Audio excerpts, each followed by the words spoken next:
Hello, welcome to the December 19th, 2023 Club Cubase livestream.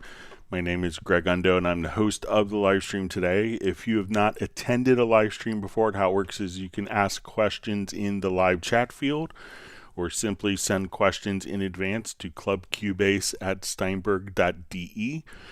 When asking questions, if you could indicate which version of Cubase you're using, so if it's 11, 12, or 13.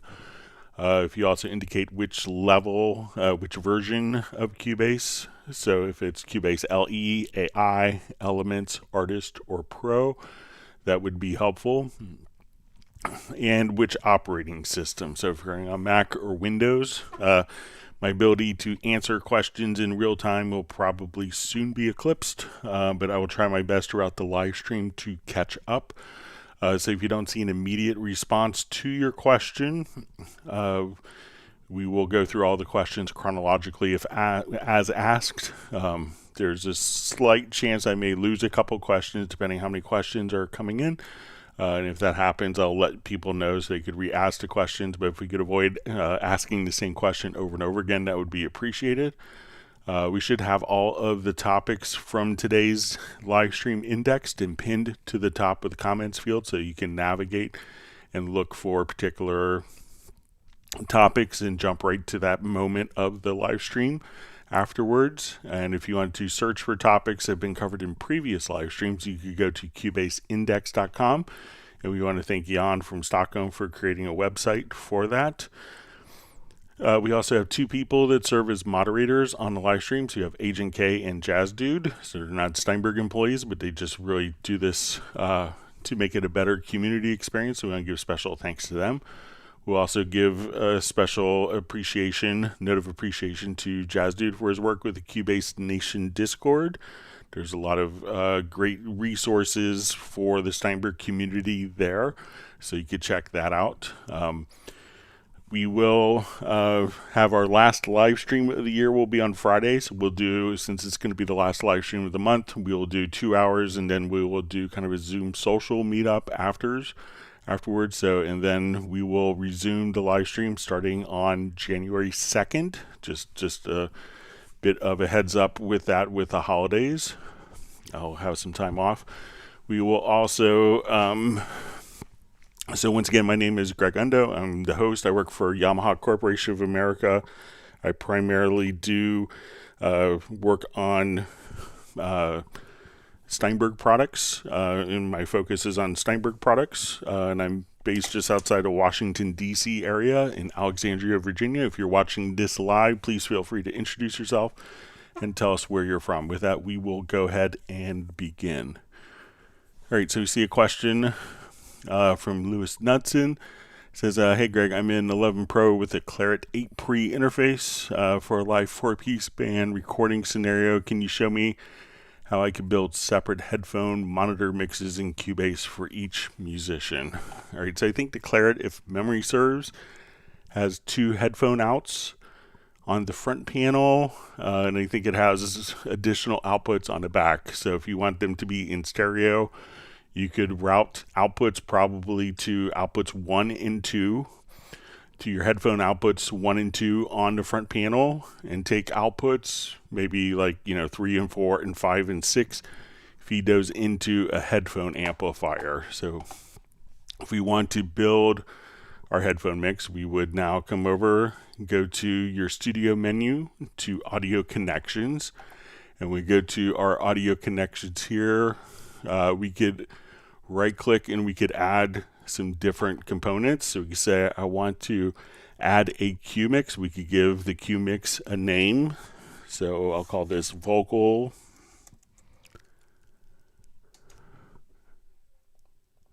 I'll spell correctly this time.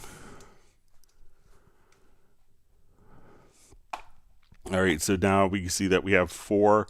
I had 3 Q mixes that were created previously. So I want to take these and route these to the outputs where my headphone outputs on the front panel would be going to, or on the rear panel of the interface. We could route these to 3 and 4, 5 and 6, or 5 and 6 and 7 and 8, and feed those into a headphone amplifier. So now that I will want to do a headphone mix, where, you know, generally most musicians would want a kind of a more me headphone mix scenario, we could go into like our main mixer. We will just come over and we'll make sure that we have our cues activated here. So we'll have our cue sends. So we could just kind of click right here, and then you could activate the cue sends like so. So we're going to open up the cue sends. I'm going to hide just my input channels for now. So what we want to do is to take our cue sends, and we want to basically, I'm going to select all of my channels here. We could right click in the control room area and we'll see all cues. So first thing I want to do is to activate all of the cue sends.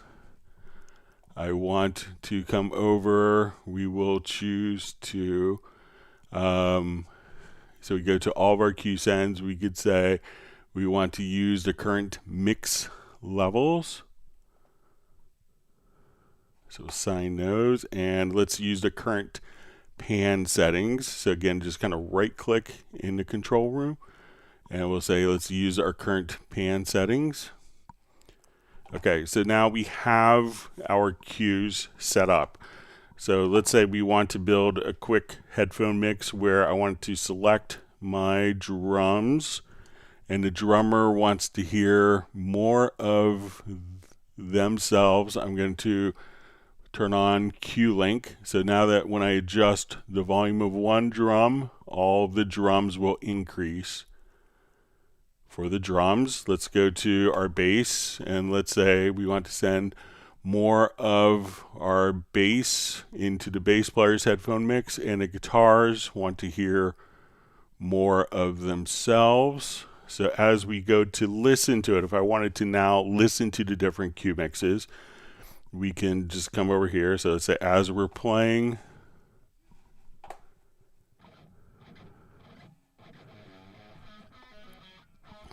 I'll just fast forward just a little bit here. All right, and we can see that when we go to our main area here, we can now switch between our different cue mixes. So let's say we want to go.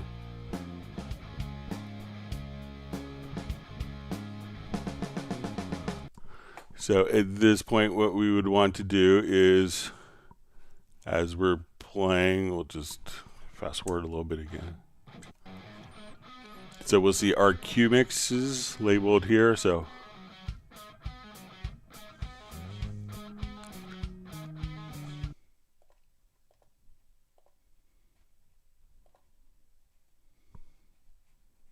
sorry.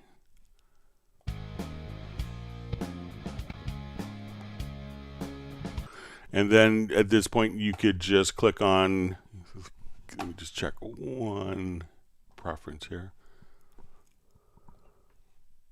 Okay.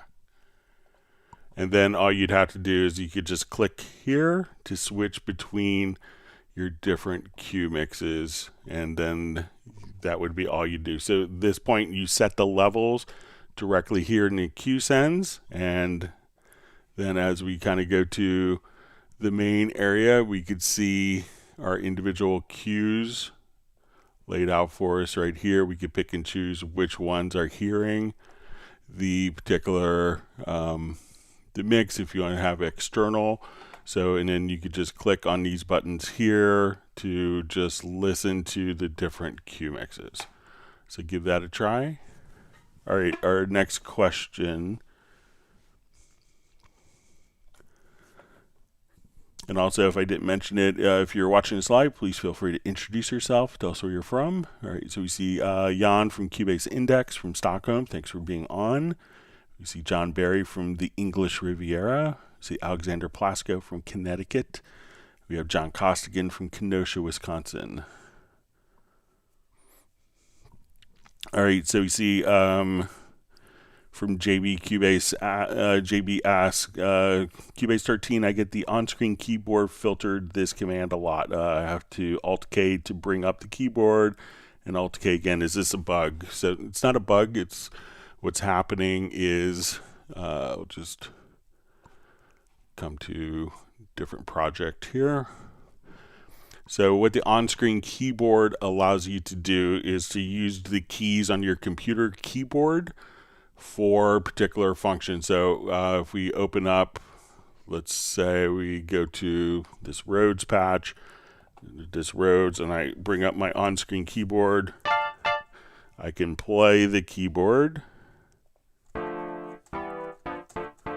But once I have my keyboard set up for playing, it's going to filter out the keys for controls, because I don't want to hit Q, or I don't want to hit T to turn on tempo track while I'm playing the keys. So this will block the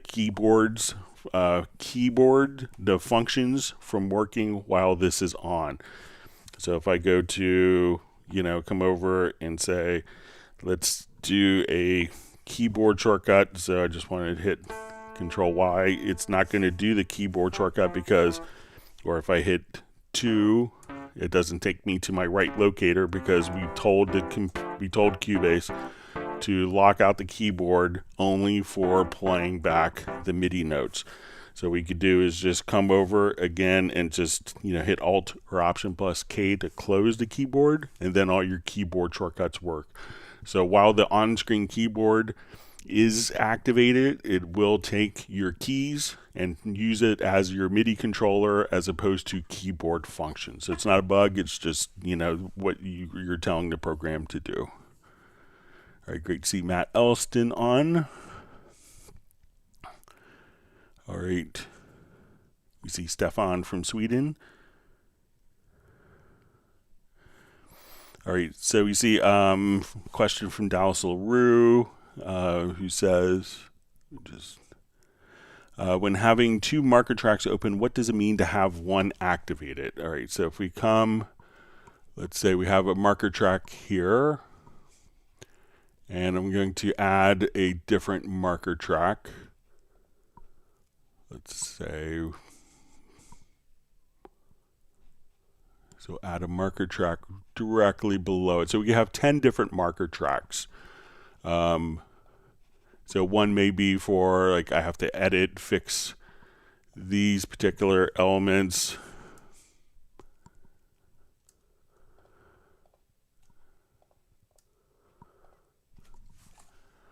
All right, so say I have markers laid out for me here, and I have different markers on this track. So when we have this little icon that appears, this means that this is the active marker track. So if I am here and I want to navigate between my different markers, I could just hit like Alt or Option plus N to go to the nearest marker.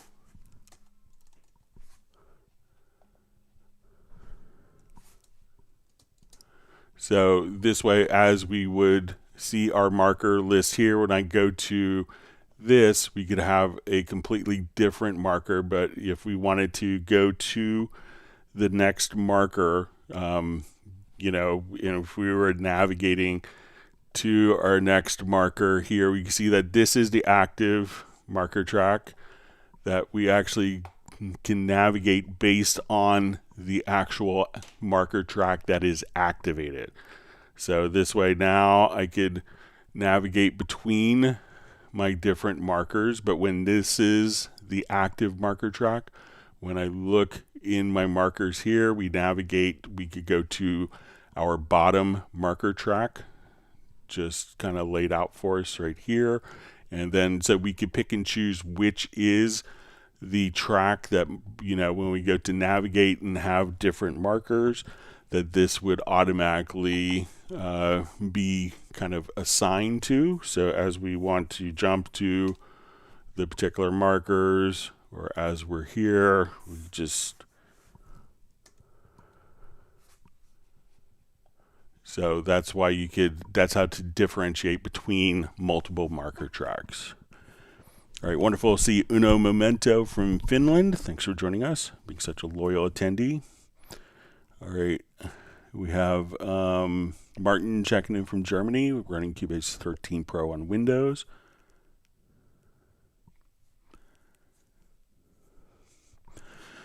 Okay, so we have a question from Frank Weber. Says, hi all, is there a way in the MIDI remote scripting to activate a specific mapping page, i.e. what method do I call to activate that specific mapping page? All right, so let's come over here. Let's go to MIDI remote. I will look at, so let's say I want to switch from my focus quick controls here, or I'll just, let's say we run our untitled page, and I wanted to hit a button to switch to my mixer mapping page. So I'm going to say I want this particular button here, and we'll come over to our function. So we'll see mapping page actions, and here we can say I want this to activate, we said mixer. Okay, so as soon as I hit this, I'm going to assign. So again, we go to the mapping assistant, go to the functions browser, we see the mapping page actions. So we'll say, okay, let's go to the mixer. I'm going to apply that. So you can see my mapping page is currently set to untitled. I hit that button. We're now in the mixer mapping page. So you could just assign any of the particular buttons here. So we can just come over, go to your untitled. So if I come here, just double click, go to mapping page, and any mapping page that you have listed here, you could just access directly from the MIDI remote. So let me know if that makes sense, is helpful. All right, wonderful to see Val from Vienna says he's on a crowded train back to Vienna. So. All right, so we have the artist known as Love, just telling everyone to please hit the like button. And if you haven't subscribed, make sure you do that. All right, so we have Lel, just says, hey, Greg from Switzerland, thanks for your great work. All right, so we see Lewis just says, thanks so much, Greg. Thanks for getting your question in early. All right, and we have Firin checking in from Stockholm, Met Johnson checking in from Norway.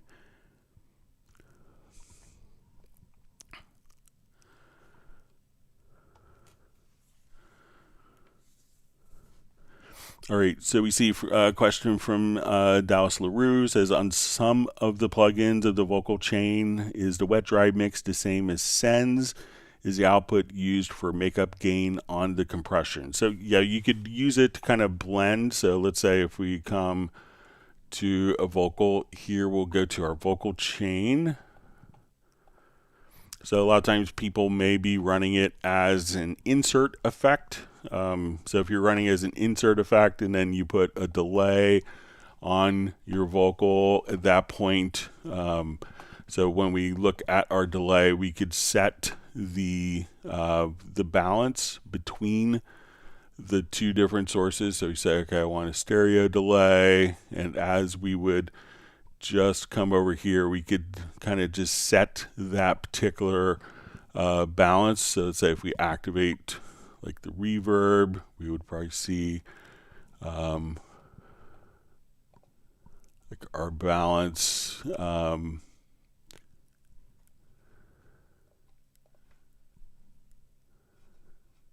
me see where it's at.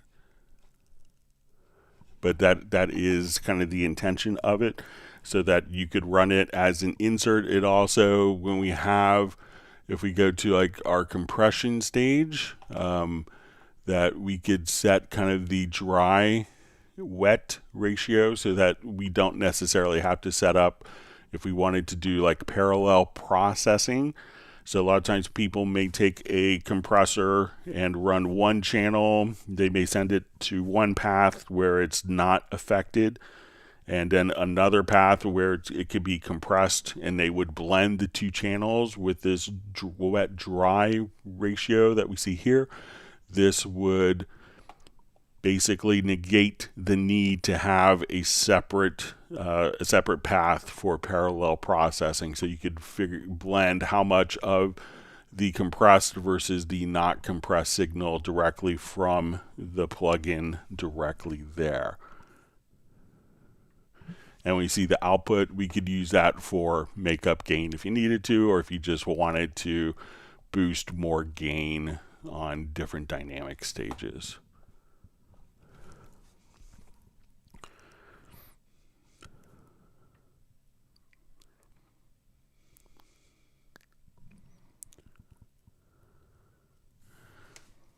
All right, so we see John Barry just says, hi Greg, feature request could really use keyboard shortcuts available for project sync setup, mainly being able to switch MIDI clock on and off for specific outputs, or at least globally. Cheers.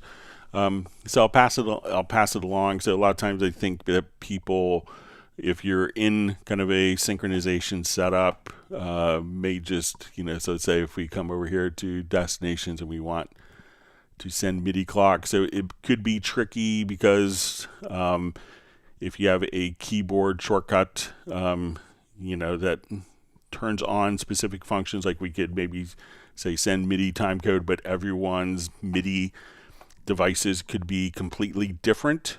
So if we have a preset, that we create and you don't have the same MIDI hardware, then that could be tricky for communication and saving and triggering that via presets, because these are all kind of systemic to your particular computer. So, but I'll pass it along as a feature request regardless.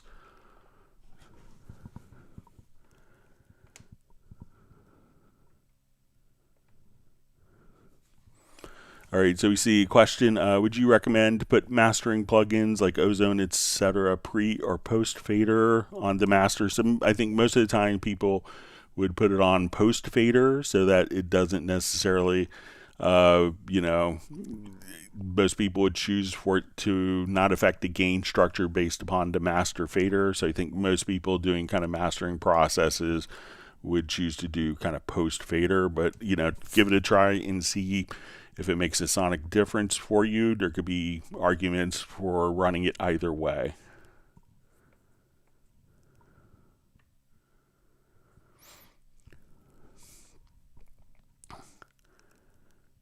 All right, so we have Red Groover checking in from Coventry, England. Thanks for joining us. All right, so we see from Kuthka says, hey, someone use Ableton /push2. I want to integrate push2 on Cubase. So if it's just, spitting out different MIDI messages for controls, you can come over and make a MIDI remote script. And probably if you search on the Steinberg forum, there's kind of a repository of different, of different controllers, but you can make kind of your own. So let's say I just want to come here, we'll say push 2, and let's say it's going in and out of this MIDI port. And now we could just come over and say, okay, I want it like trigger pads. And as we just come over here, we can just, create a MIDI, like a MIDI remote layout. And again, a lot of these may be done. And then just like we showed on our, once you have kind of the layout of the hardware kind of done in software, then you could go to the mapping assistant here and choose different functions. So you could just see your MIDI mapping assistant and choose whatever functions for whatever buttons that you want in Cubase. So you could customize it to do exactly what you want.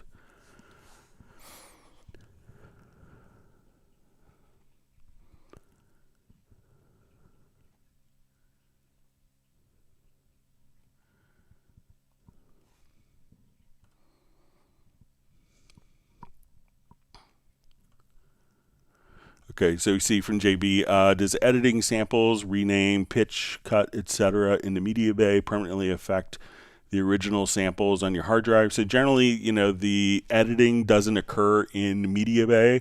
You could store like metadata for different samples if you want. So let's say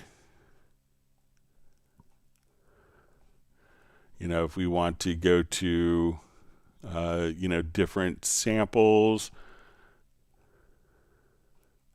So we get, but the editing goes on within the sample editor, and you could choose to have that be destructive or not destructive.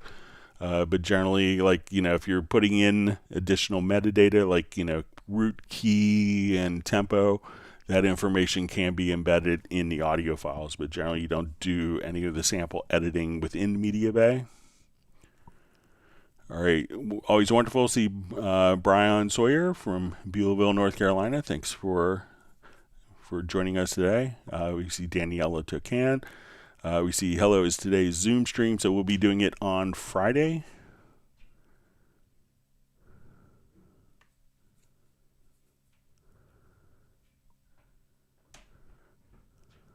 All right, so we see from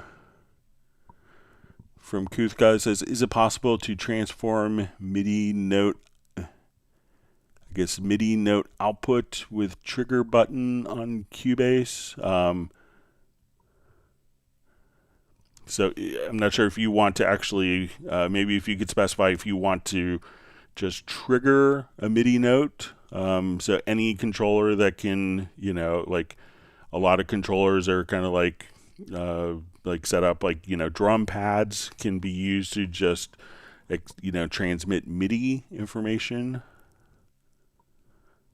So just want to make sure I'm understanding. So is it possible to transform MIDI note output with trigger button on Cubase?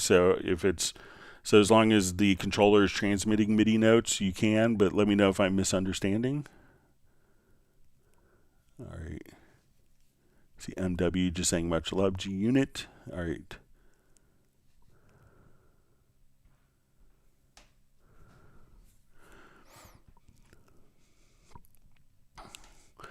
All right, so we see from Farron Yo, it says, hello, is it possible to do a multiple track export so the tracks get exported with the group channel levels, automation, etc., where I've routed them to? So yeah, so let's say I want, jump back to this project.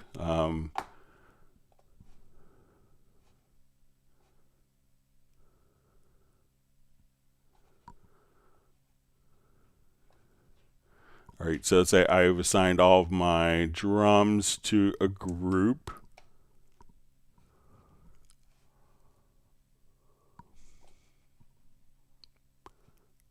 All right, and we'll just call it drums. Okay, so let's say I now will play this back and I'll do automation on my group.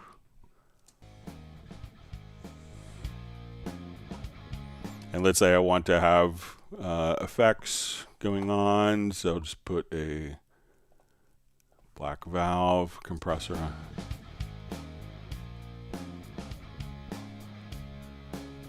And let's say I want to now write automation.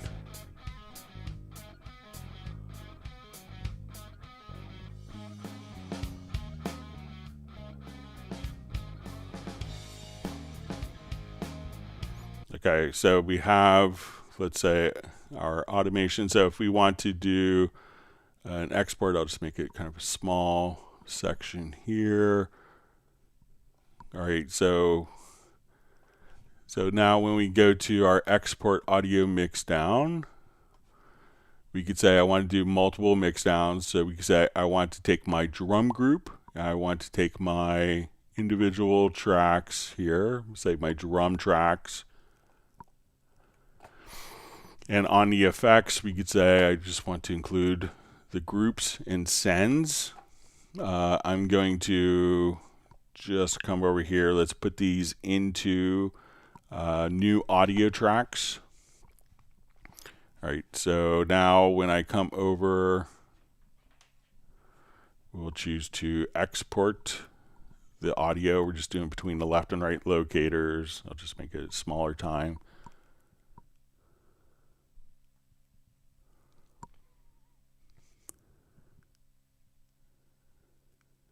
And we could have all of the processing that's done on the individual tracks and our group tracks simultaneously.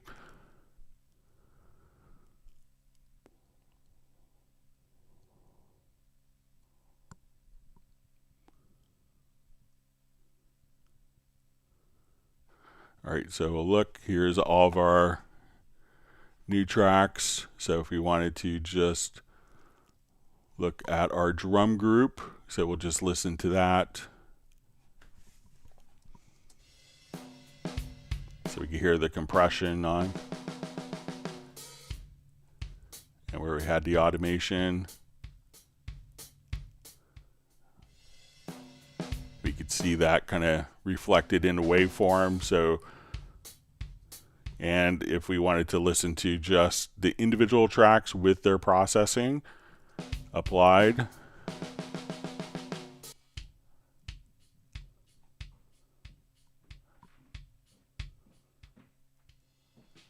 so you can see, you could hear the automation changes that we wrote on a group that are being applied to the individual track. So once you come over here, you go to File, Menu to Export. You could come over, select multiple. You could select the groups. You could include, make it dry if you wanted to. You want to include, so that would be disabled. You can have it include the channel inserts and the channel strip, the groups and sends, or even master effects.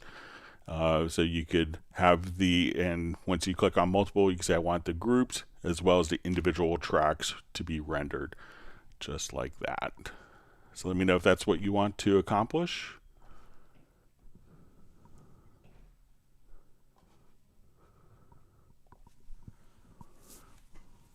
All right, so we see from Ismail Bay, it says, hi Greg, I'm Ismail from Cape Town, South Africa. Thanks for joining us. What I want to know is, if you play MIDI melody and want a harmony, how do you get it without playing it? So let's say we'll play just a quick MIDI melody.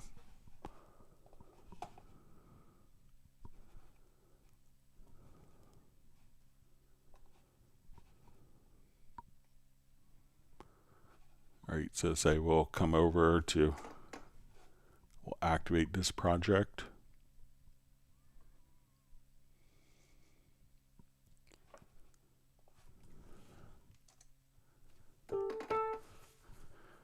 Okay, so I'll go ahead and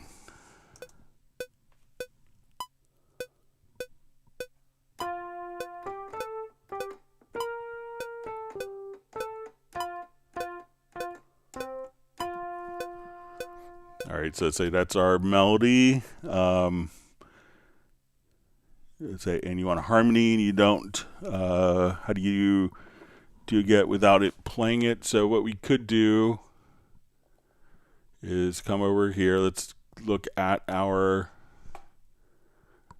so we have this and we'll say, okay, this will be in F major. Okay, just kind of.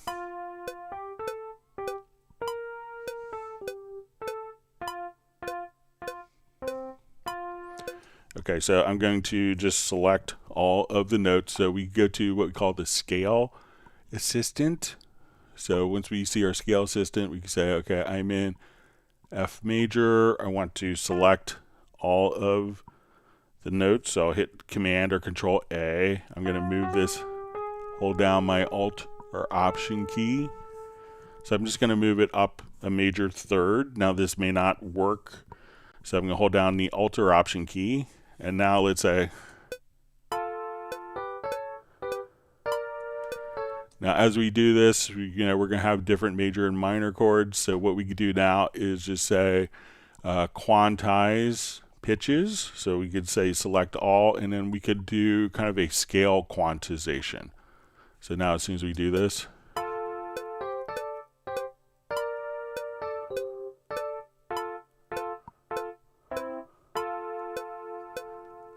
so once you kind of have a melody in, if you just kind of copy another, just copy it to notes that are higher or lower. Once you kind of say, okay, I want this to be in whatever key you want and whatever scale, you have a number of different scales, then you could just select all the notes and say quantize pitch, and then it will make sure that it's in key and will be a kind of musical sense with your melodic figure that you played in without having to record another part. So let me know if that's helpful.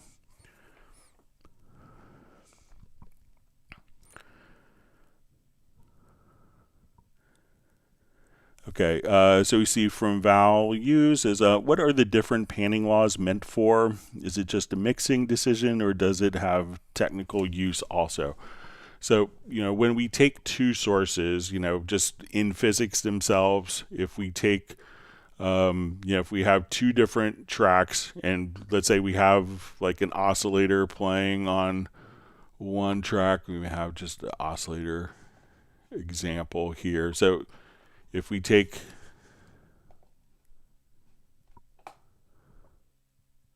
we'll duplicate this track.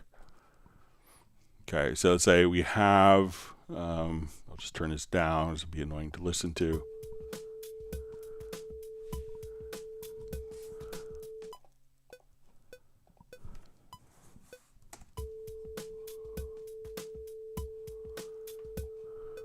All right, so when we look at kind of our levels here, if we double the sound of a source, this can increase the volume by 3 dB. So, when we take sources and we combine them, we could increase the volume by 3 dB.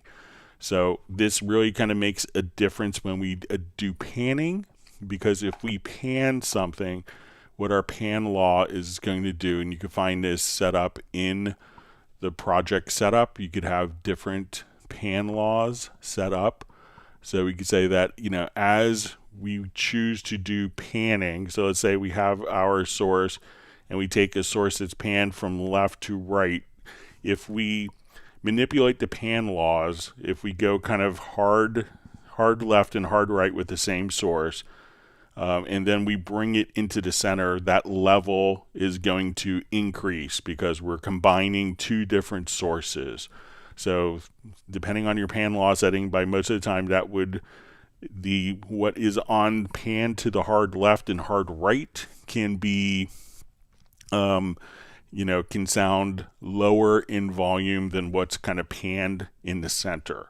So some people will manipulate the pan laws to make their mixes sound a little wider, so that when you kind of pan stuff out, that the volume level doesn't decrease as it's panned out. So in essence, instead of the volume level decreasing when it's panned out, it decreases when it's kind of panned to the center, so that if you have equal, as you pan a source from left to right, it will not increase in volume when they're going to be doubled. So it just in some consoles, legendary workflows from like the SSL E/G series consoles were kind of at minus 4.5 dB, and people have become very accustomed to those pan levels. So it's just a way of kind of, telling you how you want the sound to get louder or softer as you pan hard left and hard right. So you could experiment. Some people it was kind of like a trick that some people would use early on when pan laws were implemented, so that your mixes could sound a little bit wider than other people's. All right, so we see HA Soundbites. Great to see you back. See MW says parallels for the win. And you see John Barry just saying cheers. All right. Area Online just says thank you. Thanks for joining us today.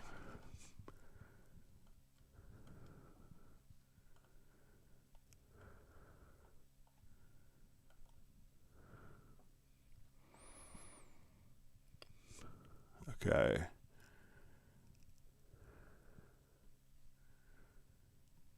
All right, and we see Jazz Dude has posted the MIDI remote scripts for Kuthka. All right, so we see from Kuthka says 2 problems. The knobs are sending notes. So yeah, your MIDI controller, may be sending MIDI note messages with knobs. That's how it's kind of, that's kind of the language that it's using to communicate for functions. So if you're using it as a remote script, one of the things that you could do is if you go to your studio setup, and go to your MIDI port setup, you may want to just take where your push control is and maybe just deactivate in all MIDI inputs. But if your device, when you move a knob, is transmitting a MIDI note and Cubase is accepting it, it's Cubase is doing the right thing.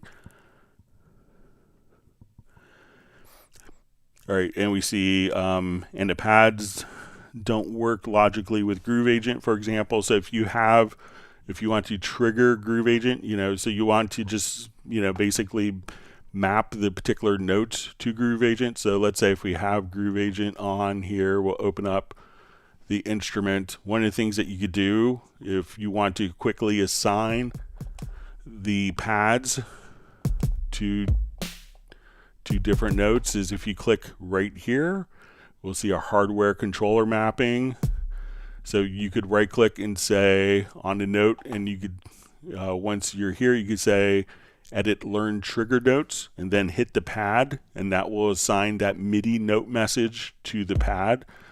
Right click again and say edit learn trigger notes, and then hit the pad that you want to play this particular pad, and that's all you have to do. But make sure that you actually just come to the bottom right corner here and activate the hardware controller mapping, and then you could assign which keys are playing the different pads. But I can assure you that this is a very common format that's been in use for 40 some years for mapping. All right.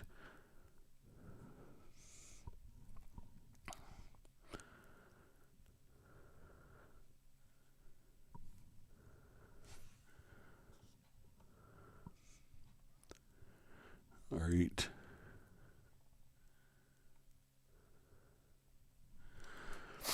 All right, so we see Cubase asks, hi Greg, can you please demonstrate how to compensate for the delay after the fact of adding plugins to sync them in time? So, Cubase automatically does delay compensation, so you don't have to do anything. So we'll just throw on a couple of plugins here.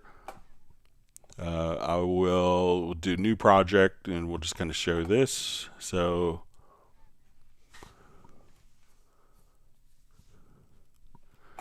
Cubase will look ahead and figure out what the latency is of your particular system, of the path. So let's say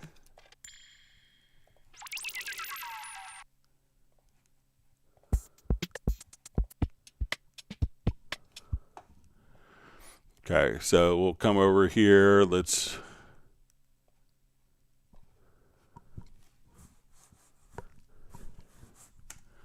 And I'm going to duplicate this particular track. So we'll just duplicate this track. So now when I play, so we'll listen to these together. All right, so on this track, I want to put in, just add some different effects that have a lot of latency. So we'll come over here. Let's put on a multi-band compressor. So go to our dynamics. This has a lot of latency in it. And we can see that adds 123 milliseconds of latency. Let's add the vocal chain. This has a lot of latency processing. So now this top track has 369.3 milliseconds, so more than a third of a second of latency because of the plugins. This has 0 latency because of plugins, and now when I play it back,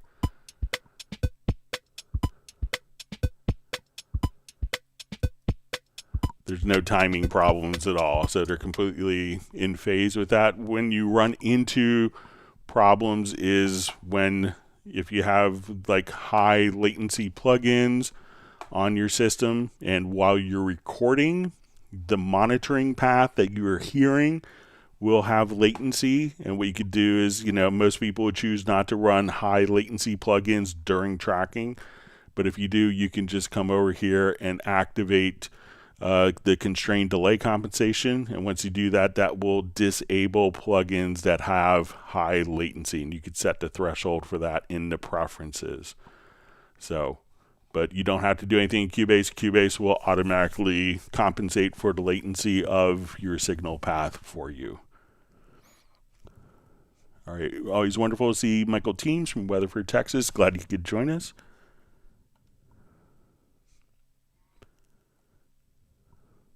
All right, we have ProWash DFW joining, so I think that's Randy Lee, so thanks for being on.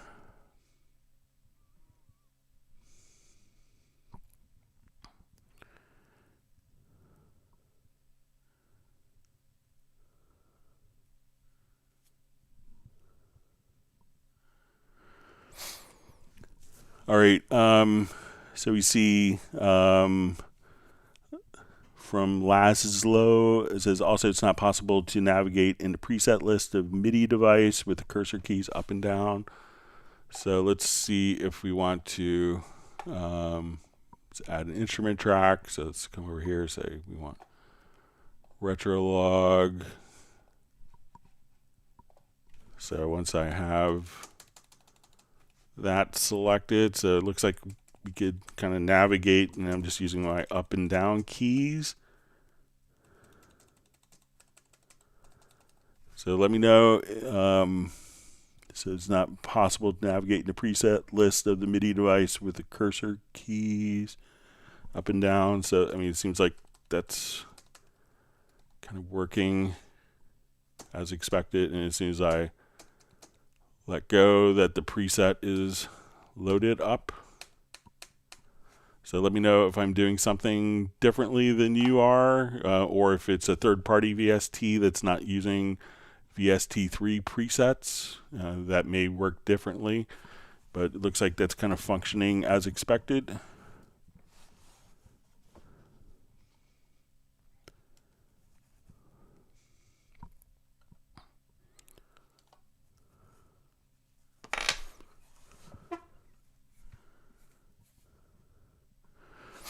All right, so we see from Eric Fox, hello Greg, is there a way that Cubase in some near future will have tempo analyzing options, kind of record box or Serato, just to import the audio song and be able to detect transients and tempo? So it could really depend. Like sometimes a lot of those tools don't work well if there are tempo changes. So, you know, we can automatically detect transients. As soon as you record something in Cubase, it will automatically calculate the hit points and the transients. But it may not calculate the tempo, because a lot of, if you're doing dance and DJ stuff, we understand that there's not a lot of stuff with like 4/4, switching to 3/4 to 6/8 to 5/4 to 2/4 to 3/4 to 3/2, so different meters. But a lot of our composers will constantly switch different meters constantly. So while we could figure out the tempo, we don't necessarily want to define the meter. So if you're doing film scoring, that could be a really bad thing. If you're doing more kind of 21st or 20th century composition that has lots of meter changes. So we don't want to necessarily restrict that, those use cases for work with strictly like maybe a limited a genre that doesn't offer those particular things. So so having it automatically figure out the tempo, I think it's pretty easy just to do a tempo detection and then you define what the meter is. So again, a lot of our film composers are constantly switching tempos. It's pretty, like I just did an orchestral performance and there probably wasn't more than 4 measures in one piece that had the same time signature. So that so it's very common in a lot of music to have time signatures that constantly change. Now if it's like a DJ thing where you kind of throw it in, you realize that a lot of that genre doesn't change tempo and doesn't change meter, but we don't want to necessarily restrict the use of those particular tools to be limited because of a specific genre. So I think the tools of being able to define your signature and do an analysis of the tempo, if the file has the tempo information in it, Cubase will automatically read that, and you could just drag and drop it in, put in if it's in musical mode, you could automatically have it fit. but I'm not sure if those tools, Eric would actually, you know, would take into account different meters. Okay. All right. So wonderful to see Gareth on. Glad you can make it from Spain, from Bilbao, Spain, I believe. All right. And we see Michael Teams is already granting virtual ice cream distribution. All right. So we see that Randy and Val, you've already gotten virtual ice cream, 1 gallon.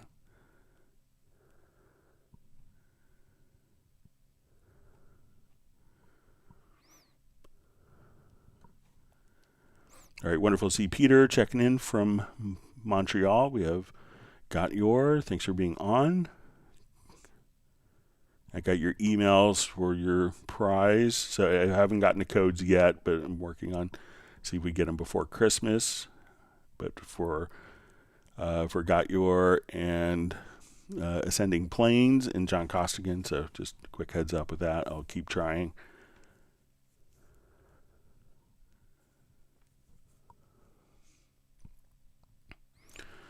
All right, so we see from Red Groover, is it possible to set up a MIDI remote to control Groove Agent pads with M Audio Axiom?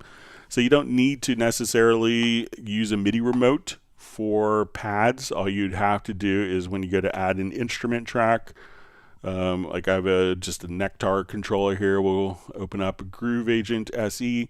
So it's not a MIDI remote. We can think of the MIDI remote as like I could hit this function and it will send a MIDI message to, or when I hit a note or pad, that it will, you know, turn something on or off or do something in the program. But with, you know, but for playing the pads, all you'd have to do is come over and say, okay, we have a kit. And now I could just come over and say we're going to, and just as long as it's transmitting MIDI notes, and this will match up to most of the drum pads. So as I just hit the drum pads on my Nectar controller, it's just playing it. So you don't need a MIDI remote.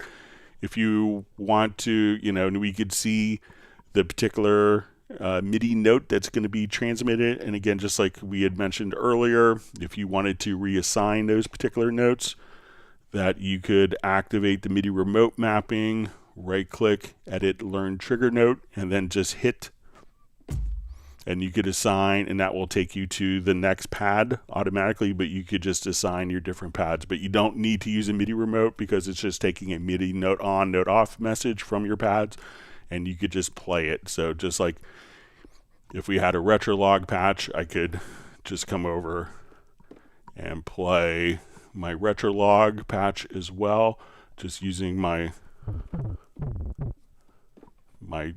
different drum pads, just like that. So you don't need to assign those as MIDI remote. Just kind of hit the keys and turn it on, and you should be all set.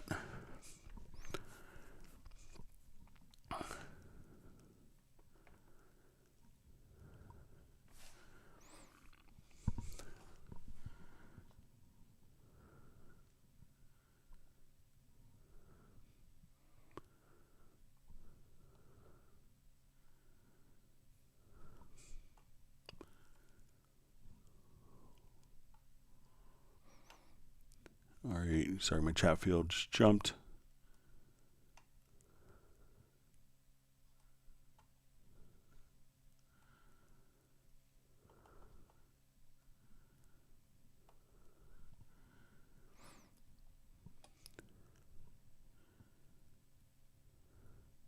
All right, just reading through comments here.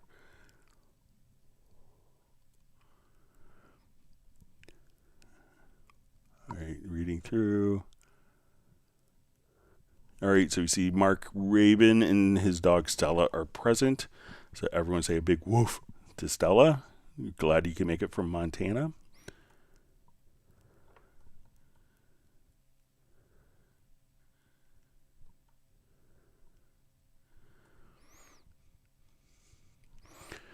All right, so we see Val just with comment.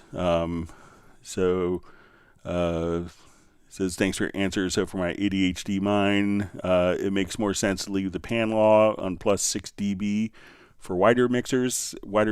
So it can, like every mix may react differently depending on what is in the mix, what's panned in the mix. So, while you think you're kind of done and you're happy with the balance, try experimenting with the different pan law settings, and it can make more of it, and also if the project has a lot of like stereo tracks that are panning from center to the outside, that can make a difference as well for the pan law. But if you're not doing that, you may not notice a huge difference, but it could be, a bit determined on the project itself.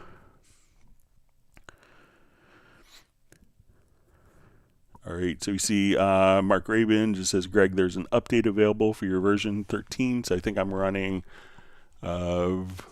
still running 13.02, which is the current version that's released. I always run kind of the released software. So, but yeah, 13.02 is released, I think, a week ago today on the 12th.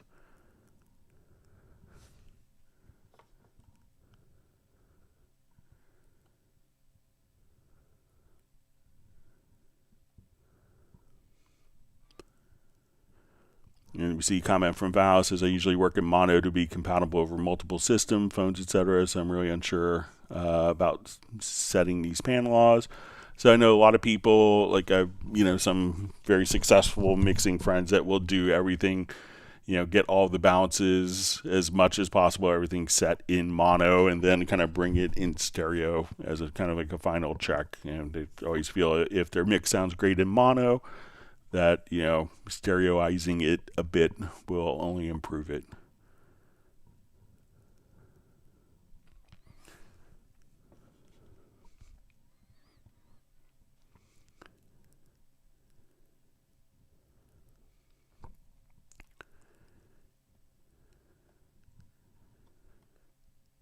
Okay, so Michael Teams is very proactive with his ice cream distribution, so that's great.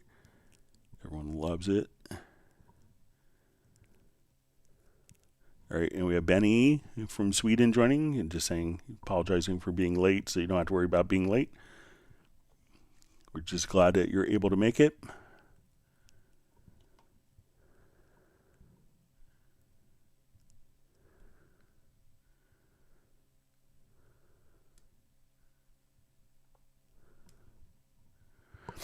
All right, so Benny asks,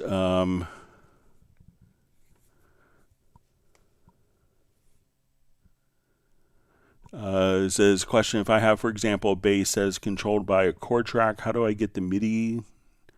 How do I get a MIDI track from it? 13 Pro. So let's go ahead and see if we can do this. I'm not sure if it's an audio bass, but let's see if we could create that.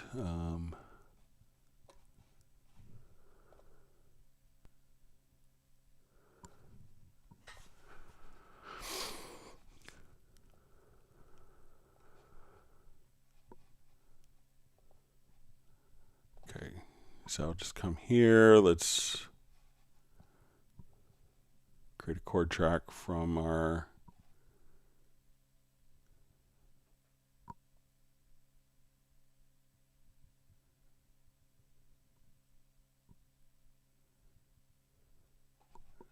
all right, so let's say we have a chord track here. I'll just move this to the top.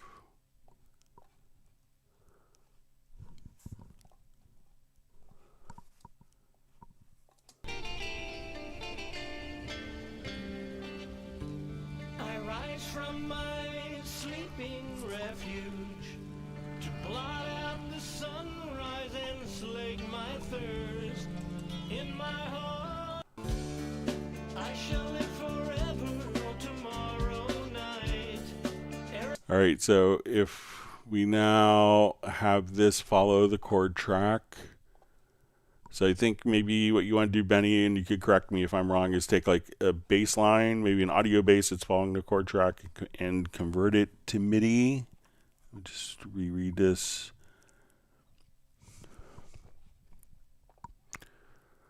Okay, so let's go to my chords, and we'll just say follow chord track, and we'll do root notes.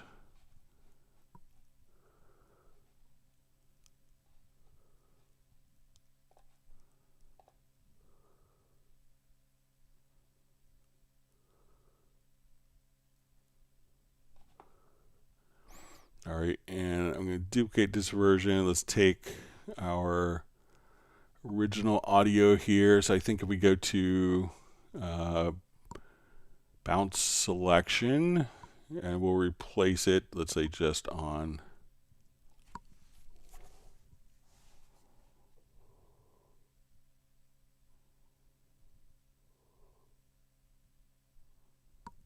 see if it's moving forward here.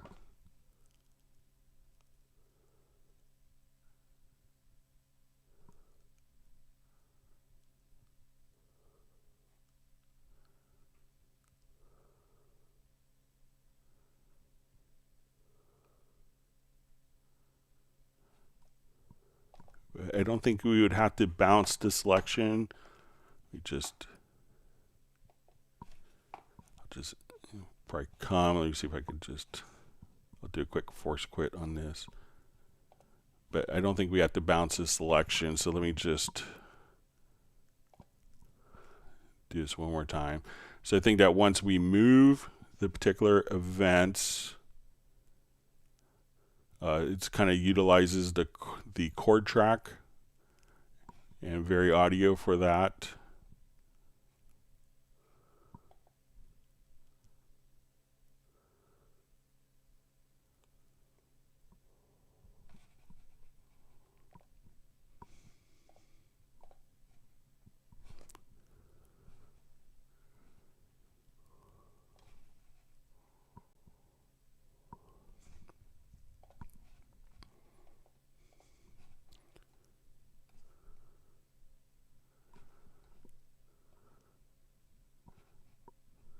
All right, so I will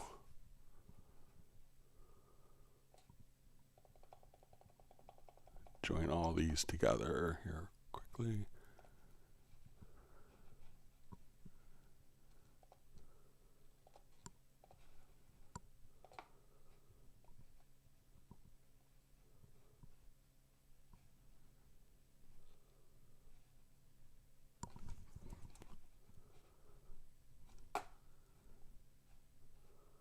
I'm going to say just quickly,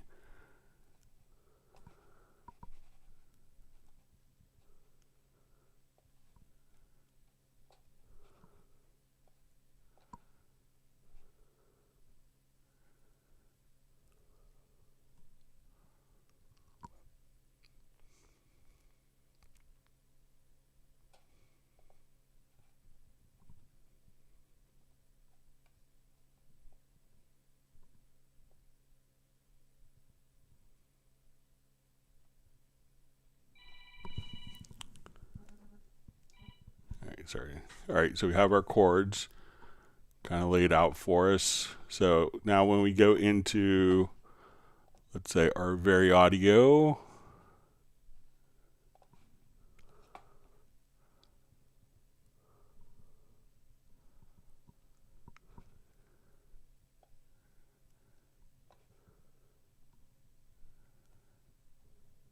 okay, so say now we'll come over here. Let's make sure I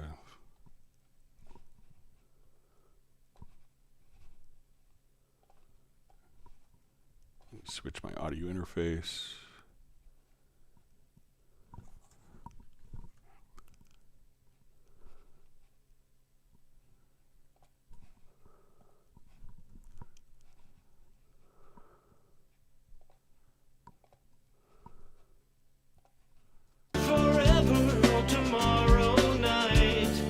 All right, so what I want to do now is let's have this follow the chord track. So we'll say, we'll come over to chords, and we'll say let's follow the root notes. We'll say follow directly.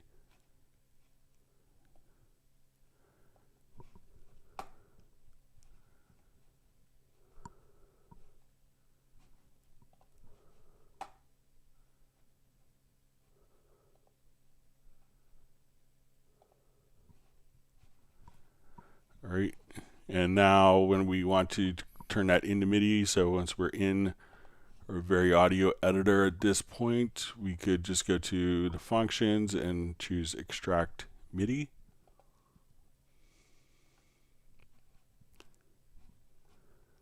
And that will make our MIDI part just like that. So let me know if that makes sense for you, Benny.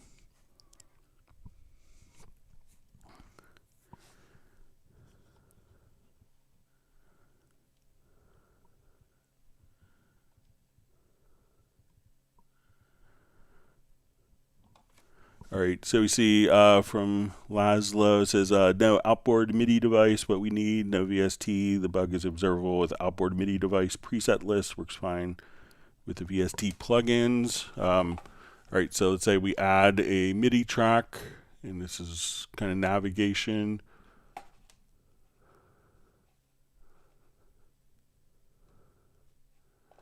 All right, let's add an external MIDI track.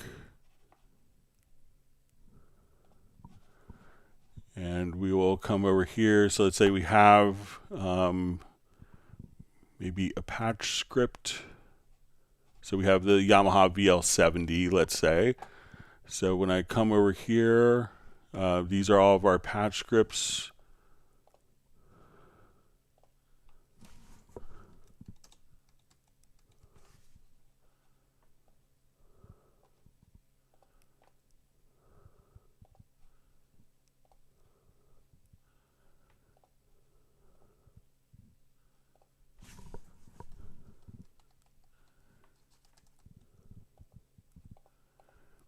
Yeah, so it doesn't scroll, the up-down window doesn't scroll here. I'm not sure if it ever has, but these are kind of, I'll pass that along. I'm not sure if that's ever worked or if you just select the particular program change and bank change right from here as opposed to scrolling up and down. If you save them as presets, like if you save them as track presets, you could do that, but I'll pass that along. Let me know, Laszlo, if that's what you want to work with.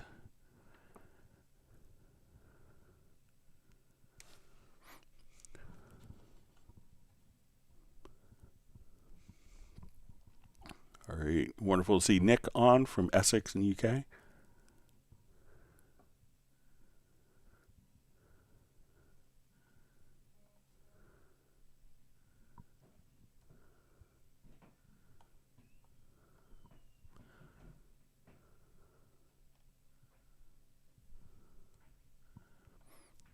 All right.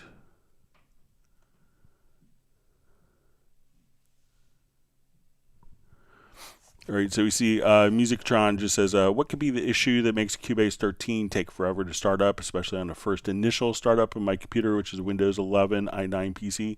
So, generally when you're, when you're starting Cubase for the first time, what's going to happen is it's actually going to do kind of a scan.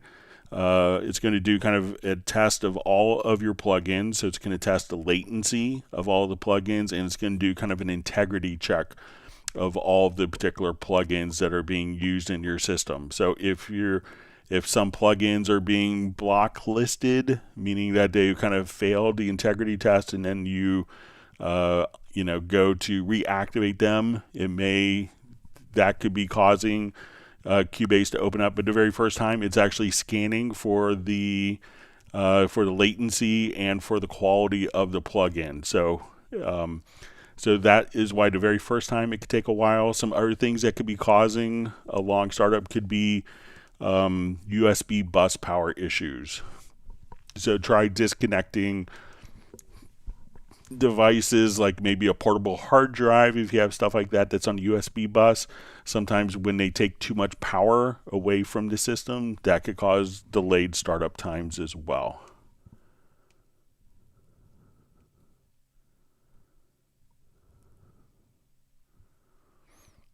All right.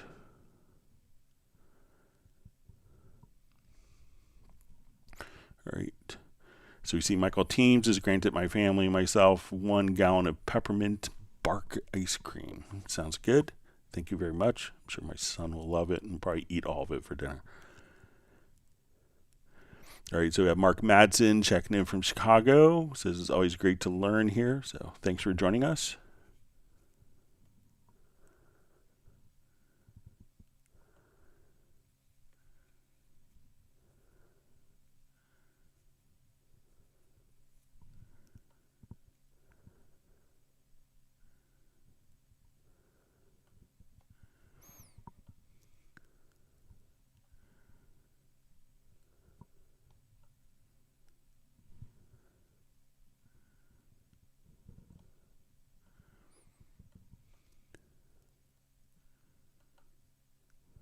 All right.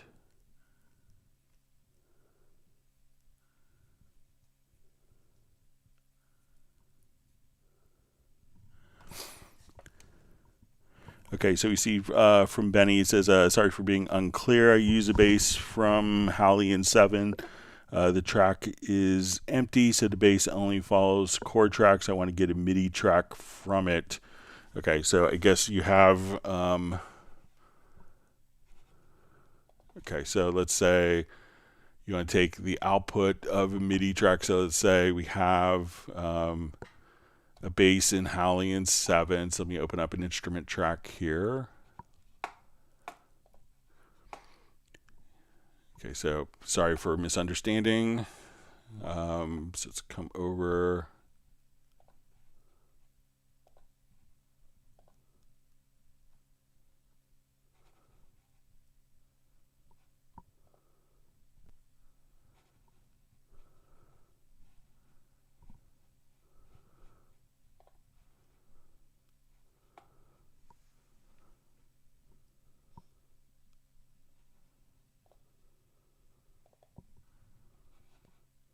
Okay.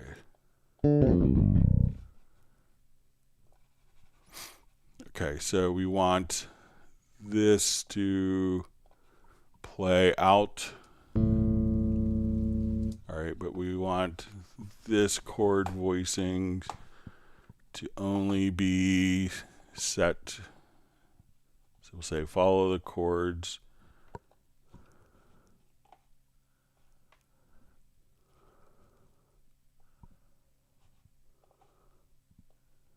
Okay, so let's say if we come here.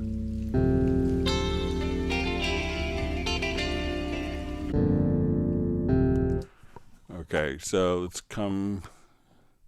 So we want to use.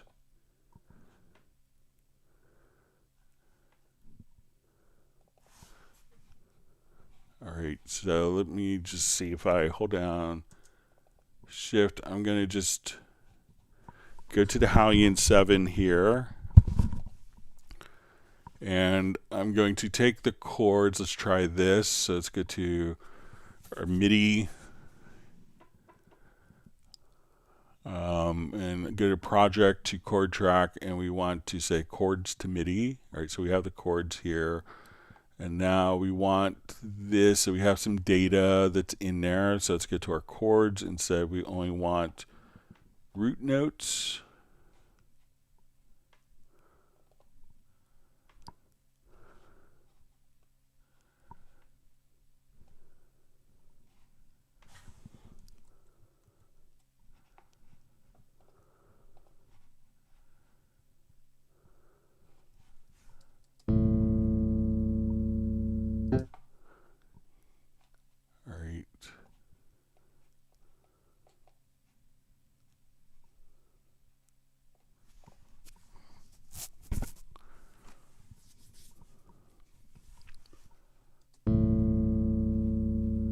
Okay, so let's say I just...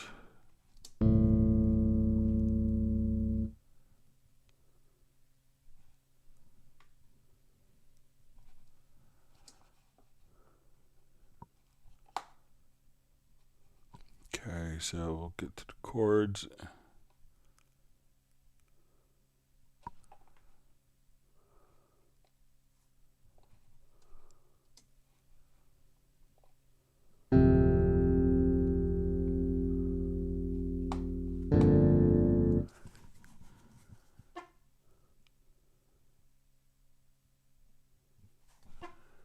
right, so let me just take,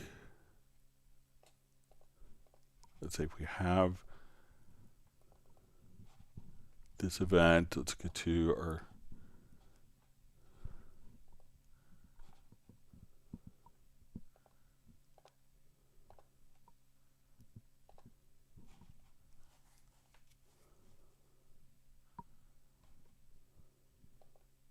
okay, so it looks like if we kind of have data in there and we want it to follow the chord track, so if we go to the chords and we will see follow, we'll say, so this is set to off. So right now I'll come here and let's say, let's get a single voice, and then we could just say follow the chords, and then the bass line would be kind of left. So try just doing single voice and see if that does a trick for you, Benny.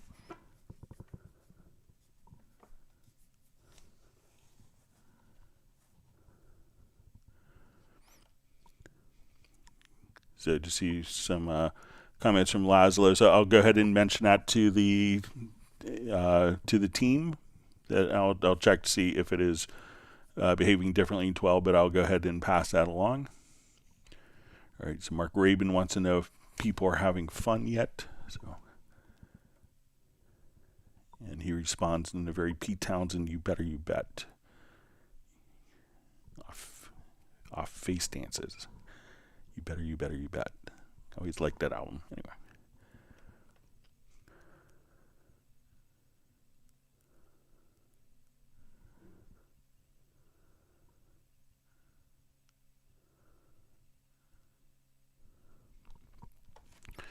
Okay, so we see Michael B asks, is it possible to change the tempo of playback in a whole project without affecting anything in that project? So if you have your events that are set to musical mode, so let's say if we come here,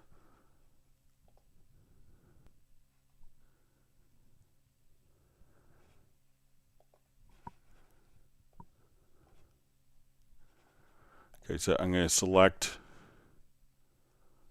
all of the events in this particular project, and we're going to make sure that they're all set to musical mode. All right, so let's say, and we're listening to our project.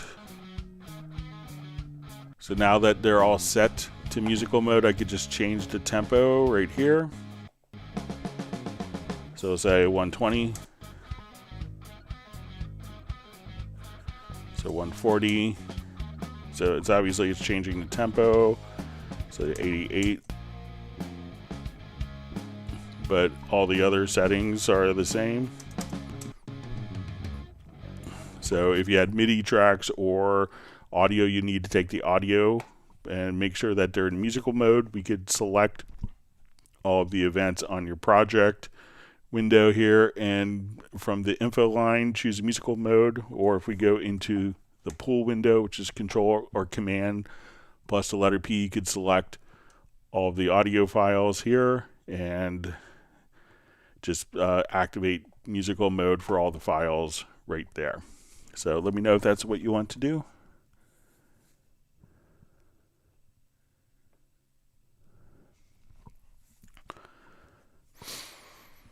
So we see from Robbie asks, what do you think the usage percentage of VST instruments and drum/other samples is within the current music industry? So I don't think anyone's done any, testing or qualified anything, but I would say it's, pretty significant. I would say that there's very few things that are being released today that haven't gone through some form of, even like a very traditional thing may have a lot of drum replacement going on. So it's kind of hard to say. It's obviously could be very genre specific. So maybe if you're doing kind of like, a very traditional jazz big band, maybe not so much. There's probably not a lot of those going on compared to like a pop rock thing. So I would probably say, if I had to guess, it would be 90% plus is going to have some VST instruments in it.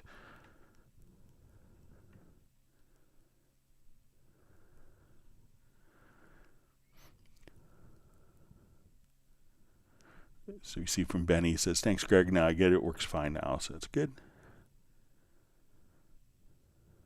All right. And wonderful to see Razel checking in from Denmark. Glad you could make it today. All right. We'll see if there's more questions. If not, we'll jump over to some of the questions that were sent in. All right. It is holiday time. All right. Great to see DJ FK on.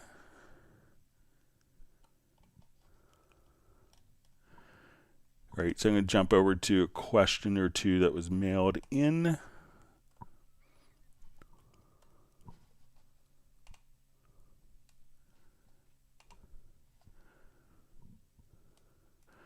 All right, so we had a question. What are the benefits of using Control Room with a 2-output audio interface? Okay, so there's a number of benefits, even if if you're not using a traditional multi-out interface. So a lot of people, so the Control Room will allow you to switch between different speakers if you have different speakers configured. One of the things it's also going to allow you to do is, many times when people are mixing, one of the things that is kind of a gotcha in a lot of mixing scenarios is people will use kind of their, the first thing we could think of the Control Room is as just kind of a actual monitoring source. So it's a monitoring path as opposed to kind of like your mix down path. So when we want to work with the Control Room, what we're able to do is we could maintain our master level here. But what a lot of people do is take the outputs of their audio interface, like a 2-out interface, and feed it directly into powered speakers. And they use their master fader, as their volume knob. But as we do this, we can see that the output level is affected. So if we wanted to use the Control Room just as a monitoring source without affecting the gain structure of our mix, we could just have our monitoring level here that doesn't affect the gain structure of what's going on. Now, sometimes we may want to have processing that goes on. If we're doing like room correction, we may want to come over and just say, I wanted to run a room correction plugin. So let's say if I'm over here, you say, okay, I wanted to run something, that's going to be, that will, do EQ on my particular, room and do like correction without having it go into my monitor path. So if you have something like SonarWorks, at that point you could run the SonarWorks in the Control Room so that if you ran it into your master fader here, it would be processed. So you're kind of correcting for the deficiencies in your room and being able to take those deficiencies, and that would be applied into your mix. So here we could run plugins that just are on the monitoring path that don't get embedded into the mix engine. Also, when we're working with our Control Room, we have different down mix presets. So if you wanted to see what it sounded like folded down to mono or stereo, you could just do your fold down mix right there. Now I'm going to add something like a reverb to all of my drums here, and we'll make it sound really obvious and way too much.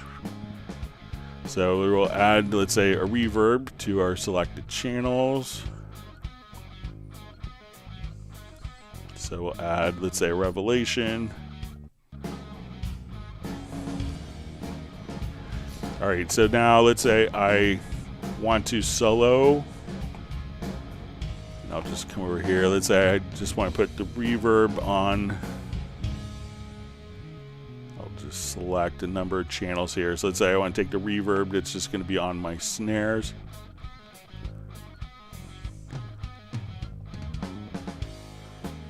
So we'll come over here, we'll say. So what happens a lot of times when we go to our reverb channel, if we go to solo, the reverb channel, the source channel that's feeding it can also get soloed. So what we could do now is just click on the listen button here. And now we could just isolate just the reverb without soloing the other sources. So now everything is, we're just listening to the reverb as opposed to the source tracks getting soloed along with the reverb. Now, one other thing that we could do that's helpful if you just have two speakers is working with, when we want to work with like a reference track. So when we go to a reference track, what we're able to do is we'll come over and we could set up, even if we don't have our outputs, a lot of times where people fall into problems with having a reference track in their project is that the reference track can go through the same effects as what's on the master fader here. So if we wanted to kind of bypass that from happening, and we wanted kind of a true reference source, what we could do is in the control room, we would go to our audio connections, and just like we saw earlier, we're going to add a Q mix. So we'll come over to our control room, and we can see I have a Q mix here set as reference. All right, so that will be our Q mix number 2. So I'm going to take this track, and instead of routing this track to my stereo out, I could just come over, I'll send it to no bus. We will come to our, so we'll just come over here. Let's say we'll go to our Q sends, and now I'm going to send this at 0 dB to my reference. So I'll just make this like a real obnoxious EQ. So now I could listen to my mix. And then if I wanted to listen to the reference mix, it's not going through the master fader. I could now just kind of click here.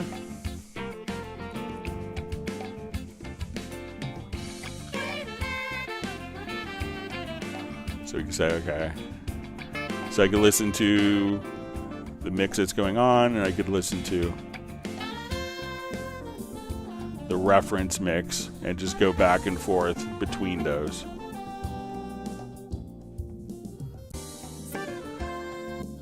So those are a couple of things that you could do with the control room, even if you have just a stereo output device. Okay.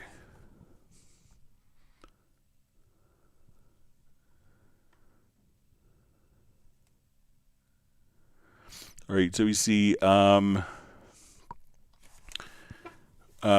is a way to save your project from. So if you wanted to save the project, all you'd have to do is come over here, and you could, when you start a project, you'll start with a, by default, we'll say, okay, I want to create empty. It's going to prompt you for a location. So let's say, okay, we're going to program, and when we save the project, we could just come over here, and as we would hit save, let me just change that back, sorry. Then that project will be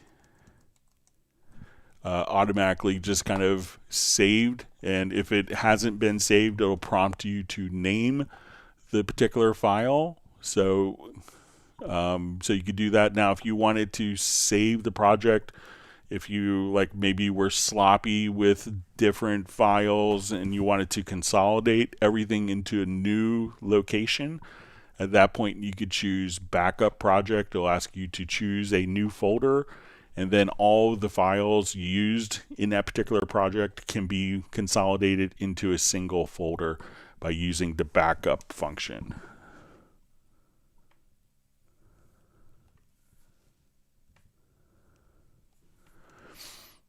All right, so but let me know if I'm misunderstanding. That's from Stevenson Archer. All right, so we see from Charles Davis, hi Greg, this may be a tech support issue, but I've noticed that when I control shift click on a MIDI event, Cubase shows the volume of the MIDI event as 127 when it's in fact something else. Is it just me? All right, so let's take a look at a MIDI event. So I assume that this is maybe the velocity. So if I come here, so I'm just going to, all right, so it looks like it's showing as 127. So I think it may show the value, but as soon as you adjust, I think what it's doing is it's just showing you that it's adjusting the velocity, but as soon as you move it up or down, it doesn't adjust it from 127. So let's say I take this note here, and we have this note selected, and my velocity will be 100.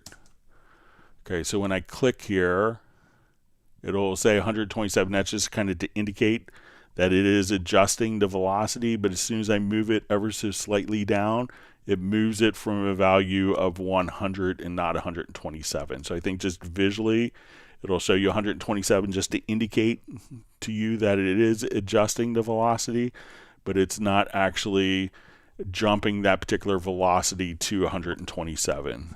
So let me know if that makes sense, Charles.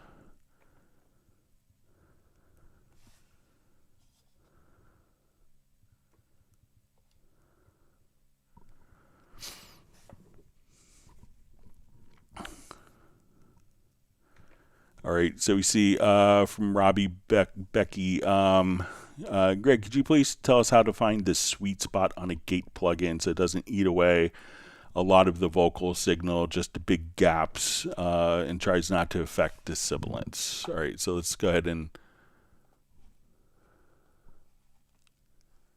find something here.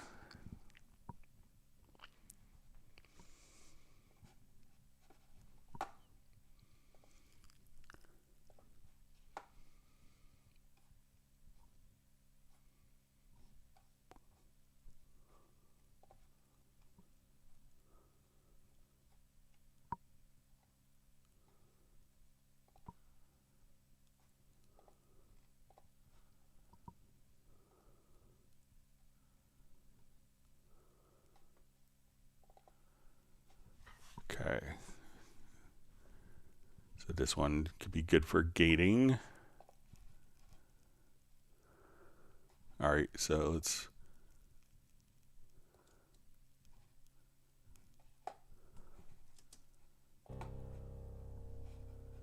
All right, let me just adjust something here real quick.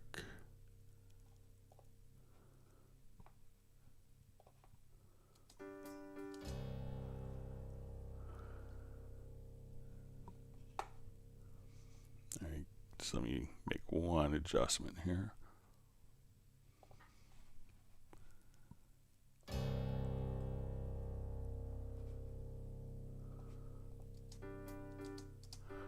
All right, so let's take a look. What did you say? You wished it all away. All right, so let's go ahead and we'll go to, let's say, our channel strip. So we'll just now come over to the gate, and it's really just kind of, you know, nuancing, you know, the attack time and the threshold. So let's say. What did you say? So let's say I have the threshold set too high. You wished it all away, and I'm left here for 1,000 years and a day. All right, so you know here we kind of set just kind of the threshold. You were the party, the big event. I was your everything. Now I'm uninvited. And just kind of really come over to, like, you know, to the particular. The close side up on your heart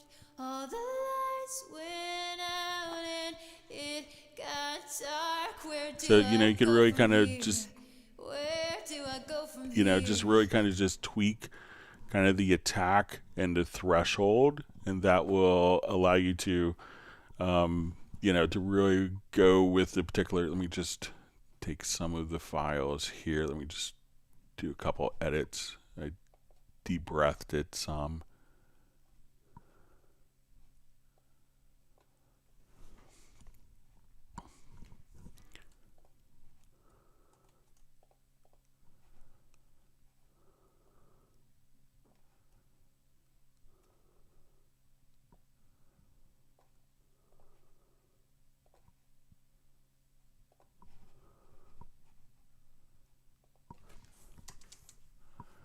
All right, so let's say we want this to. And I'm left here for 1,000 years and a day. All right, so we see that we had some breaths that were kind of.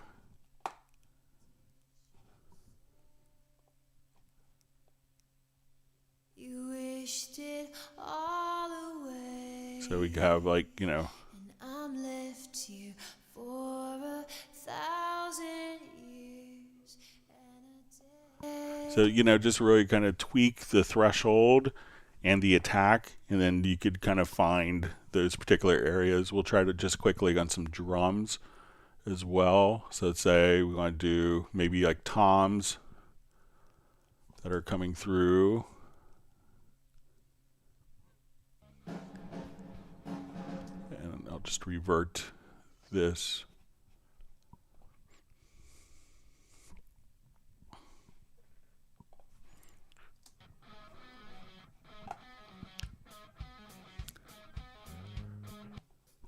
So let's say, okay, we have a good example here. So let's come over. So like the snare, it's picking up like the kicks.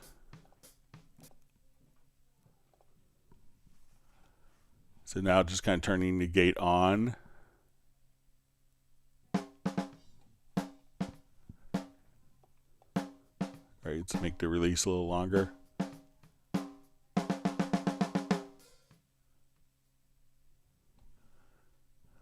So without that on, without the gate turned on for the drums. So this is on a snare track.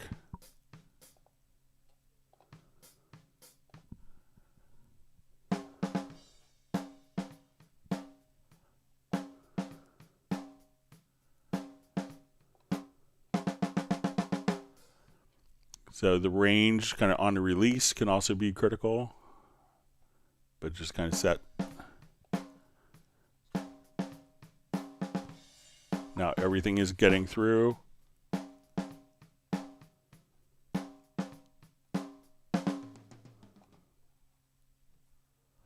So, try those suggestions, but it could just take a little bit of work to get it kind of dialed in for you.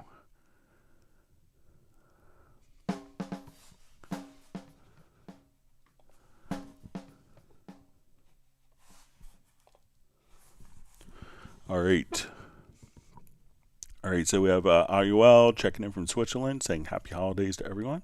Thanks for joining us.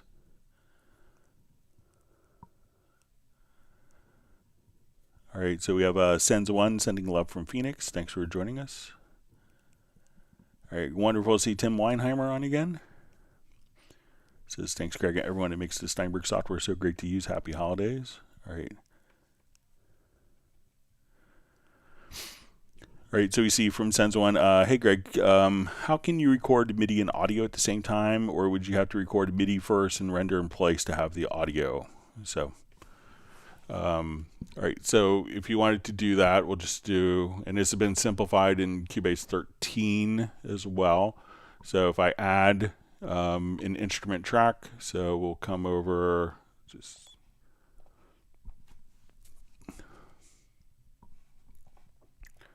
pick something from the new free library. If you want to check out the Taped Vibes, it's a free download for everyone.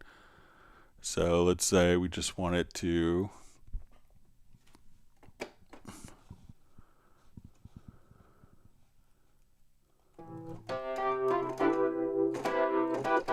So I could record the MIDI, but what we had to do in Cubase 12 and earlier is route the MIDI track to a group and the input, and then create an audio track and set the group as an input. In Cubase 13, what we could do now is we could say, let's add an audio track. I want for the audio input to connect to a bus, and we'll say to our track instruments, to HALion Sonic. So now as soon as I come over here, I can place both of them into record at the same time.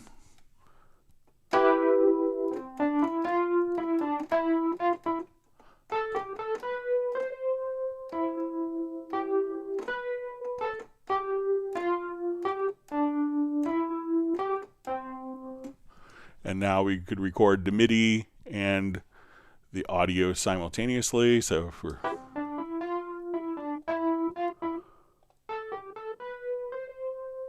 So again, all you have to do is just to, once you have the virtual instrument, when you go to add the audio track, just come over to connect to bus and you'll see the track instruments. And then you could just choose the instrument as the input, select both of them, record enable, and then you can record the MIDI and audio at the same time. So nice thing with Cubase 13. All right, so we see from DJ FK, envelope shaper or not. So I think the envelope shaper is a pretty great plugin for doing any kind of drums. I consider it kind of an anti-suck plugin on drums. So let's say if we go, and what an envelope shaper is kind of, some people call it like a transient designer. So we could just find,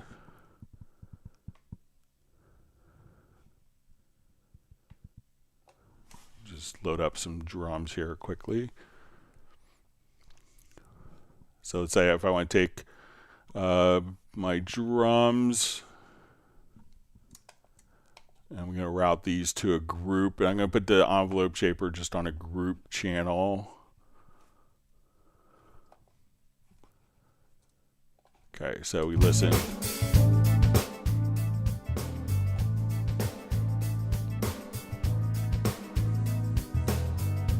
All right, and then we just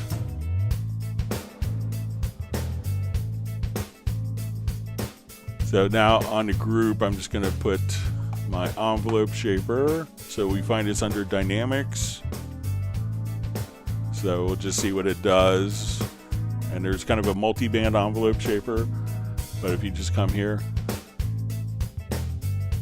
you can say,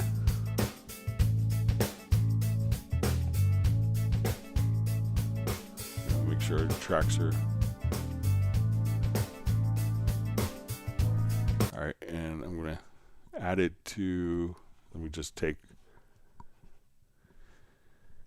all these tracks and send them to the bus. Sorry about that.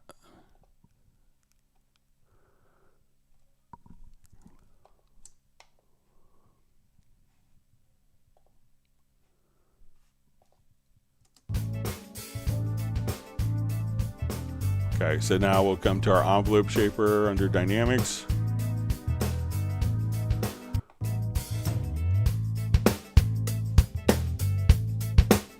So we can say, okay, let's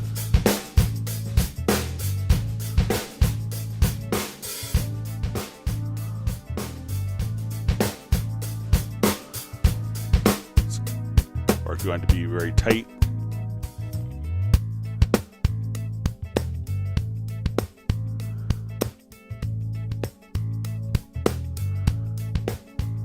or if you want to be like really sloppy sounding.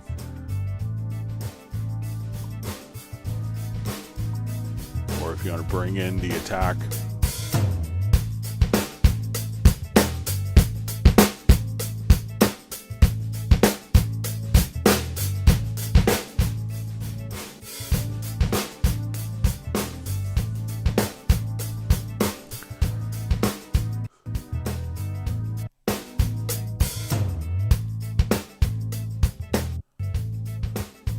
So I think a lot of drums could benefit greatly from that. And if you wanted to, you could also employ, when you come over to your dynamics. If you want to do this on different frequencies, there's also a multi-band envelope shaper, so you could do different transients to different frequency ranges as well. So I think most things could, most drums especially, and don't just think of it as drums, put on a whole mix. You get some great results.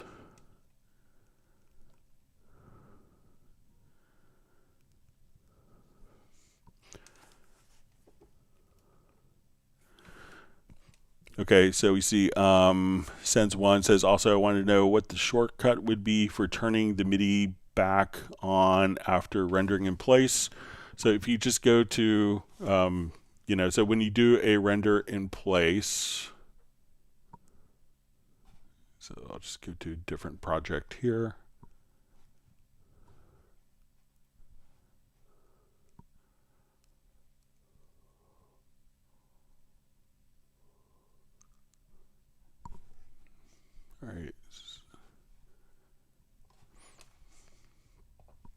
All right, so if you go to your render in place settings, so when we do a render in place, often what it does is it just mutes the particular MIDI information.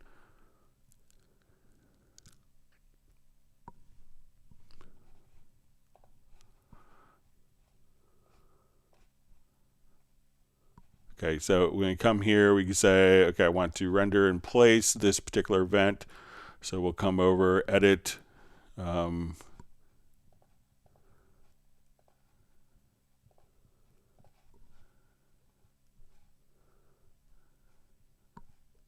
we'll say render in place. So when we come over here, we can see that we render in place.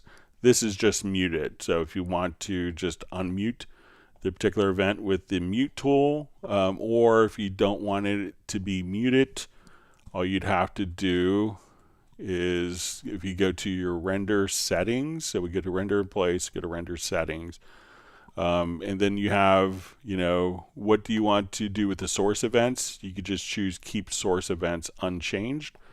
And then when you render, the original track will play, and then you could have the rendered track play. So it's really just depending on what your particular settings are, but you could just, choose to mute or unmute the particular event with the mute tool.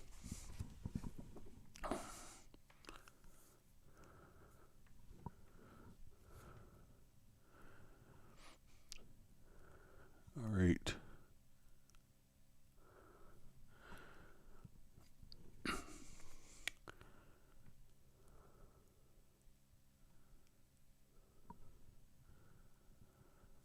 Okay, so we see from Tommy C. Hey Greg, happy holidays to you and the family. Thank you. Just got M1 plugin and I can't get it to play as an instrument. SoundWorks. Let me just clear my throat.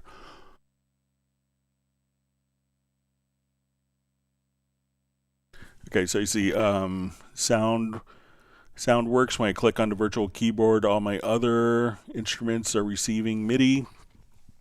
So, I assume this is maybe like the Korg M1. So make sure that when you go to, say you add your particular instrument, you'll come over here. Make sure, one, that it is set to, I'll just load up a quick patch here.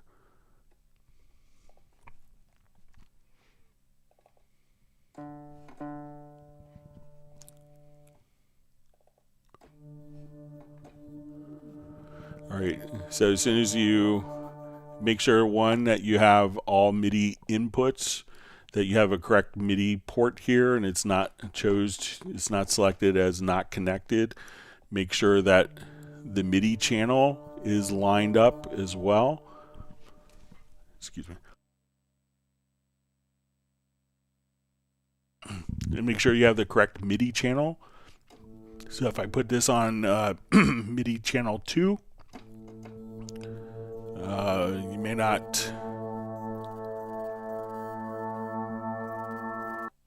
So if it's on the wrong, I'm just going to and make sure it's on the right MIDI channel, and that you have the correct MIDI port, and that you have the actual track record enabled or monitored. But usually it's one of those three things that will do that for you.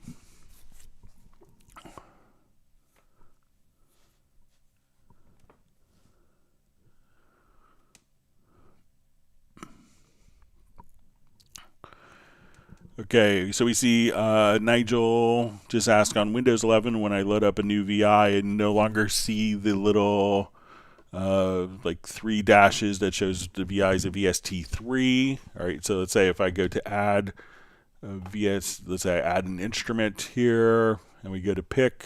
So a lot of times it could be there, but you might just have to scroll over just a little bit. So I think that's being addressed.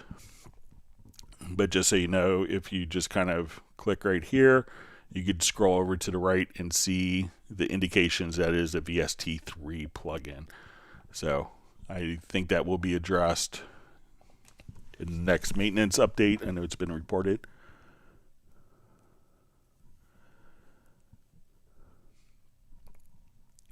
All right, so we see Jay from Secret Studios.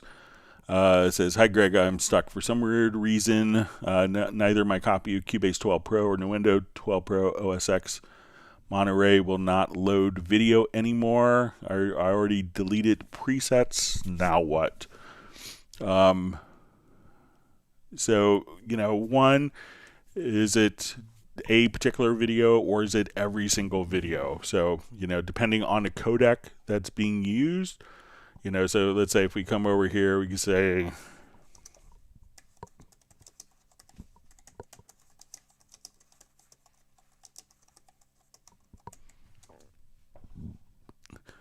and there's always like video files aren't quite as standard as audio files, but when you come over here, make sure that you have, so you have codecs and container types, and make sure that the video file is going to be one of these particular combinations, and these are kind of the most typical. So, probably like an H264, or if you want, as MP4 or .mov files, or, so check this out, but it could be that it's just maybe an unsupported codec. And so there's, could be tens of thousands of different video codecs. So let me know, Jay, if it's one particular file or every single video file that you have isn't working.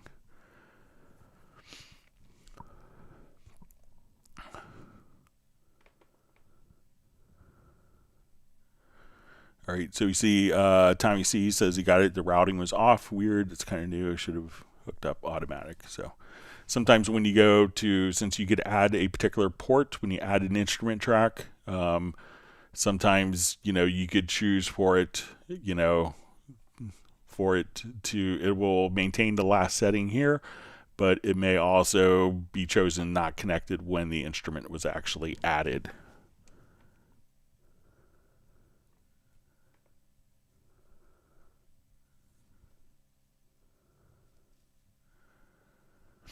All right, so Charles Davis says, "Hi Greg, sorry to ask this again, but I noticed that when you Control plus Shift clicked on the MIDI note and made adjustments in MIDI event, it displayed both velocities. Mine only shows 127. How do I change that?" So I think it'll change the velocity as soon as you kind of hover and make an adjustment. So I come here, Control or Command plus Shift, and click.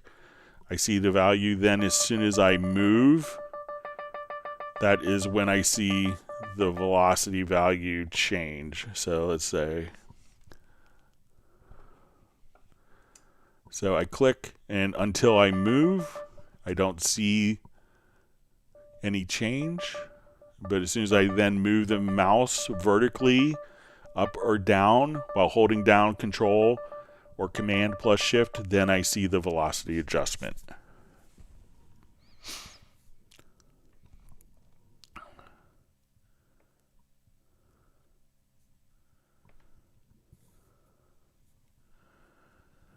All right, so we see a question from Keith Young. Says, "Greg, ashamed to admit, I've completely forgotten how to set up HALion Sonic 7 with different instruments, but played on my MIDI keyboard without playing all the instruments at once." So if you want to layer sounds, maybe you could let me know, Keith. But if you wanted to layer particular sounds, what you could do is, let's say we go to add an instrument track. So we'll do a HALion Sonic. So let's say I want like an FM. We'll just do kind of like maybe a synth pad. So we'll come over here. All right, so I have, let's say, this synth pad, and if I wanted to layer other sources, so what I could do is we'll just jump back, say, okay, let's say now I want to do something from like Simple, Chris St. Aubyn's wonderful instrument. So I could just drag this over. So now by default, usually this will be on MIDI channel 2. So if you go to MIDI, we could say if I wanted to layer these two, I would just put this on.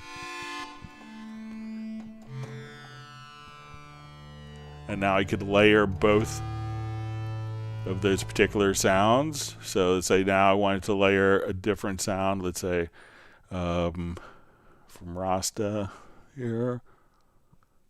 All right. So now this will be on MIDI channel 3. And I could say, okay.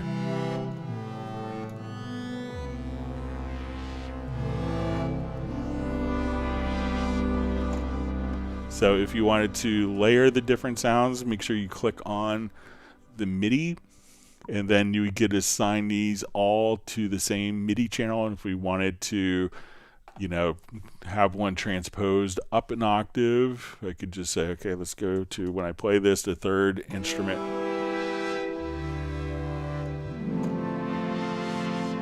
It's coming in an octave higher than the others. So let me know, Keith, if that's what you want to do.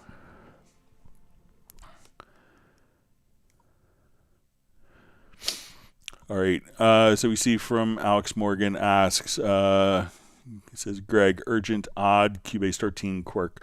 When unmuting a group of previously muted channels are unmuted in Cubase 12, if a channel was muted when toggling mute, unmute, the mutes were preserved. Help welcomed.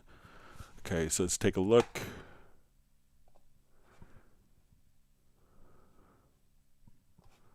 Just do a new project, make it easier.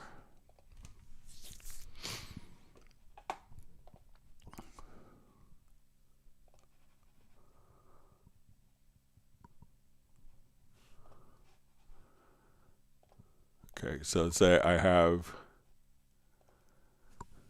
all right, so it says when unmuting a group of previously muted channels are unmuted. All right.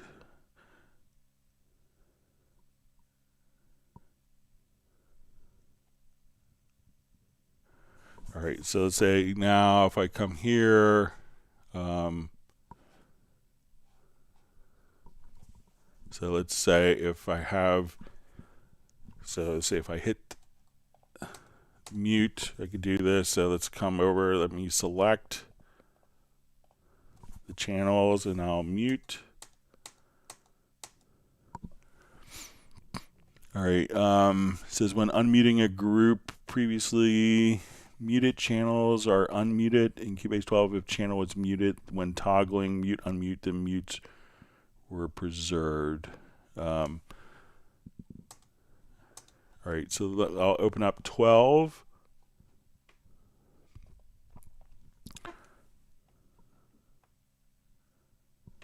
And we'll see if it behaves similarly.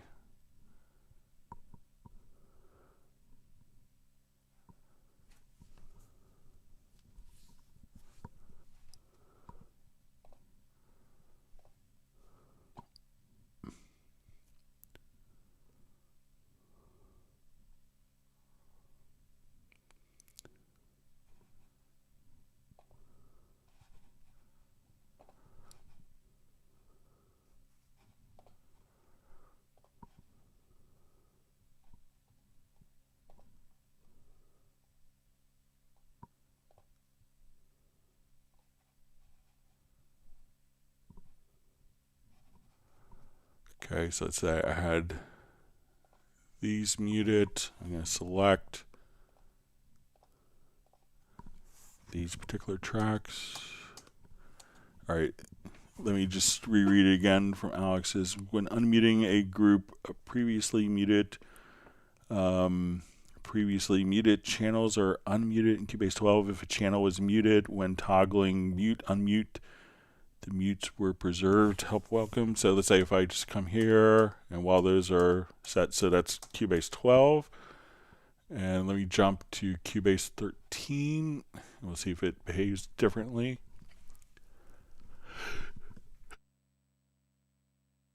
Sorry if I had to sneeze. All right, so let's come here.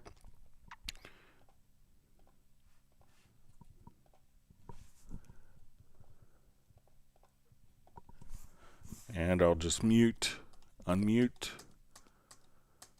So let me know if I'm doing something different or if I need to set it up differently, Alex. The mute, unmute, the mutes were preserved. Help welcome. So let me know if you think it should be different. And while we have Cubase 12 open, I want to check the patch script while we're here.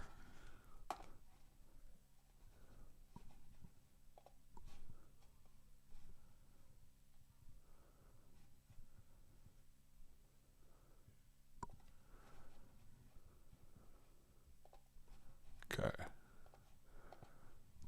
And see if that worked.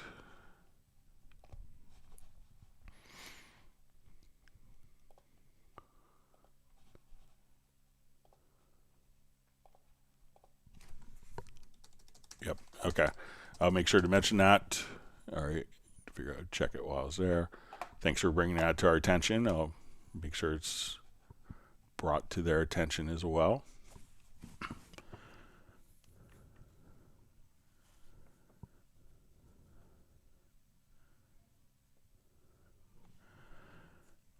All right, so we see Tommy C asks, hi Greg, is there an envelope shaper as a MIDI insert? I want to shape my drums in MIDI. So it's not, the envelope shaper is an audio plugin. So if we wanted to do it, so it's going to process audio. But what we could do is, let's say, if we have an instrument track, so I'll load up just a Groove Agent SE.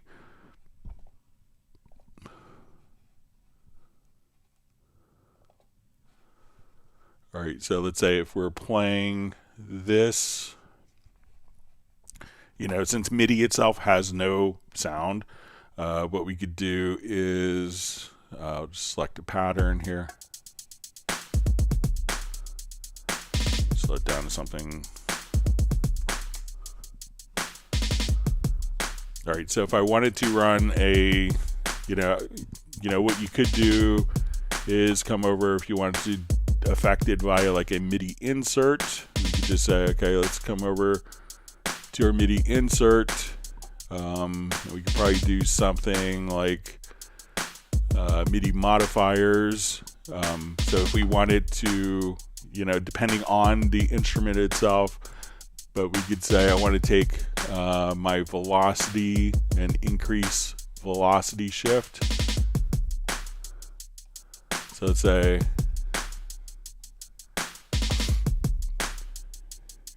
depending on the drums. So again, MIDI won't necessarily have a particular sound, but we could adjust kind of the velocity. But since it's the envelope shaper is really, not every instrument will respond to different velocity settings. Like acoustic drums would probably be more apt as opposed to maybe like kind of beatbox drums. But again, we could just come over to the audio inserts. So we say, okay, let's come here to the inserts. And even though this is MIDI, we're now taking the audio path to go to the dynamics.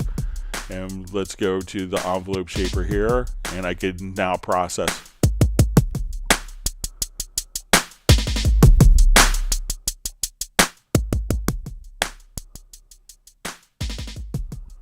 So now we could adjust the audio output of the virtual instrument, but it's not necessarily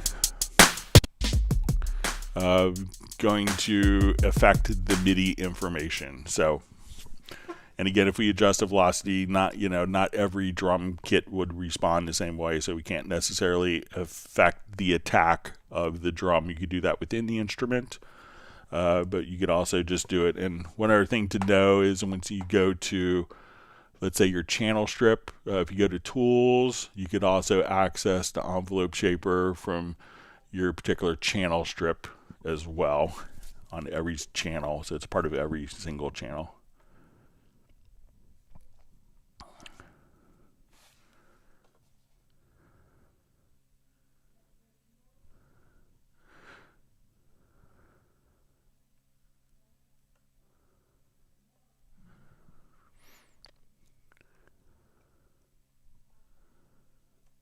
All right, sorry, my chat field. So we see, just jumped. So we see from Soren in Sweden. Thanks for joining us. Greg, I have a weird question. In my search for better understanding what a saturator plugin actually does, when I can't hear it clearly, is there a way to visually get a grip on the saturation? So probably nothing that would be like significant. You might be able to see, there's no like saturation or distortion meters per se. So let's say if I wanted to take this particular, I'll just turn this off and let's look at the inserts. So let's say while we're playing this kit here, so there's not, I don't think, a good visual indication, but if you wanted to kind of come over here, so like when you go to distortion, so let's say if you wanted like, Destroyer, this is often kind of used for like different kick drums, but there's no kind of visual indication. I would say that's just going to be more for different, you'd have to kind of make the judgment not visually but audibly, which is probably better in the long run. But if you wanted to come over here and open up like, quadrifuzz, here you have kind of multi-band distortion with different distortion types. So if you wanted just the low end to be distorted, you could do stuff like that quite easily without affecting the snare or hi-hat, or if you wanted to just affect kind of the hi-hat.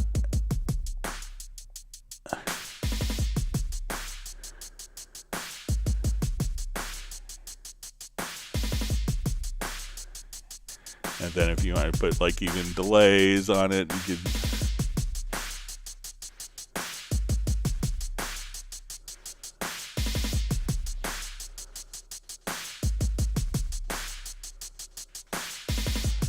put like an eighth note delay just on a distortion and just a hi-hat.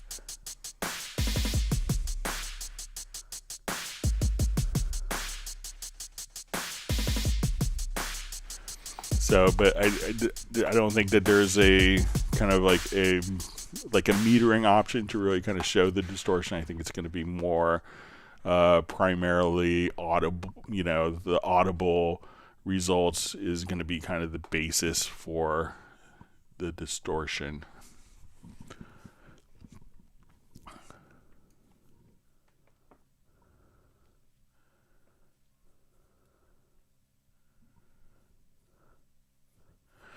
All right, so we see Ramel Hernandez asks, hello, not sure how to explain this, but is there a way to have audio used as an input in a MIDI track to record notes based on threshold or frequency? Nothing that's kind of in the software. I mean, if you had like, MIDI guitar, I think Sonus, Sonus has a thing where you could, take a microphone and kind of have it converted to MIDI with results. But, if you wanted to, there's processes like if we have very audio that we could take the very audio and convert that to MIDI. So if we're here, if we wanted to mimic an audio performance here, we could go into very audio, and then we could convert. So once we come here, we could just say extract MIDI, and then we could at that point just see our MIDI editor, which would look, very similar to our very audio editor, but nothing that kind of automatically does that. If you have certain instruments can have a sidechain input. So if we go to, like if you want to do, it's not really for MIDI detection so much, but if you come here, we could have a sidechain input on different sources. So you can say, okay, I want this vocal to feed a sidechain, and then once you play, you could just come over here, and once the sidechain is turned on, you could have the input source to kind of do more synthesis options. But I don't think it's anything like you want to, as you describe what you want to do. So.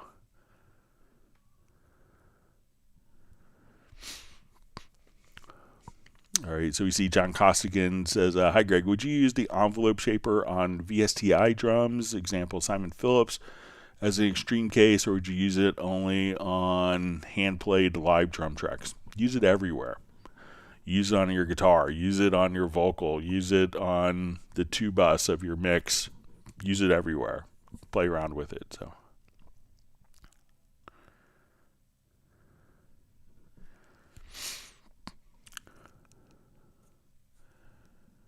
All right, so we see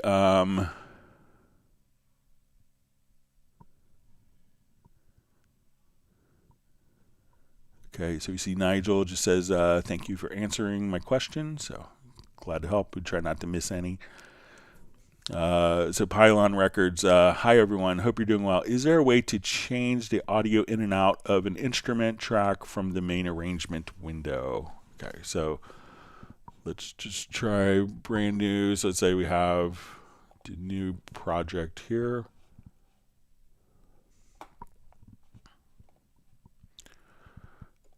So let's add an instrument track. We'll do a little HALion Sonic.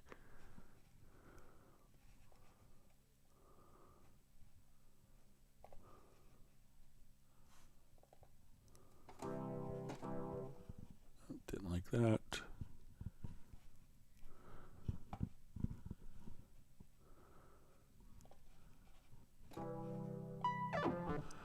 Okay, so let's say while I'm here, so I'm just going to see, I may have to activate the output here. So let's say if I go to my mixer and I have, let's see if we can do it here. Okay, so say we're playing this and it's going out of our main output. Let's go to the VSTi, because I think that we can.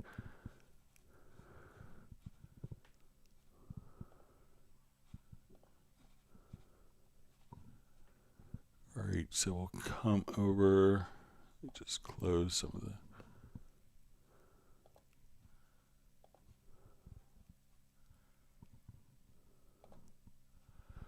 All right, so in 13, I'm going to come here. So this is going out of HALion Sonic Output 1. We'll see our HALion Sonic Output 1. Let's add HALion Sonic Output 2. And we may have to, when we open this up, we may have to route it within the instrument, because I think that this is still going out of the main output. But let's go to Output 2. And now. So we can add the outputs here,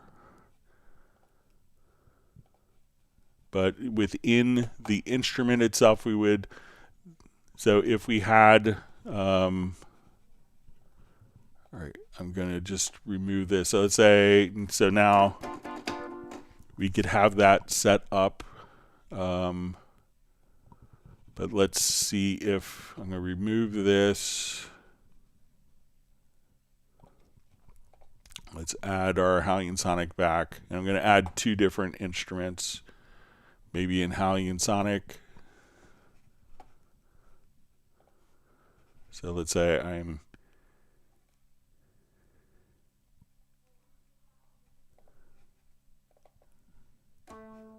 and let's say on output 2 I have, let's say studio strings. All right.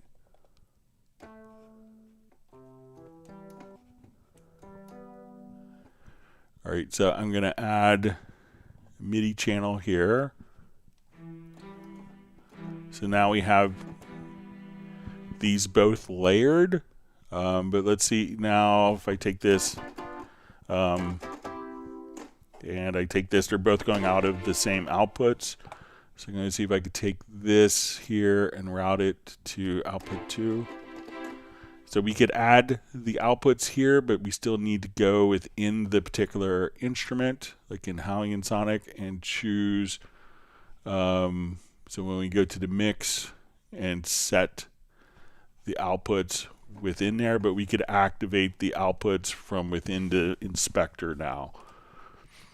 But you may have to go into the instrument and tell the instrument to output those right there.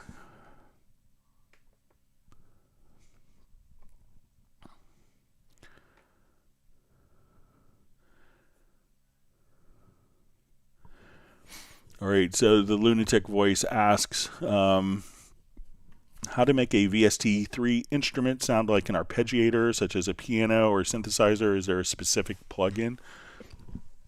All right, so let's say I just have,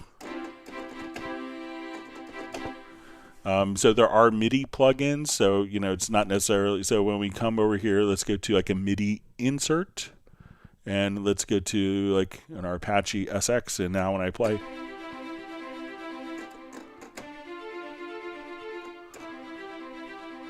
so let's say, okay, I want to change my step size here to 1/8 notes. So now we can.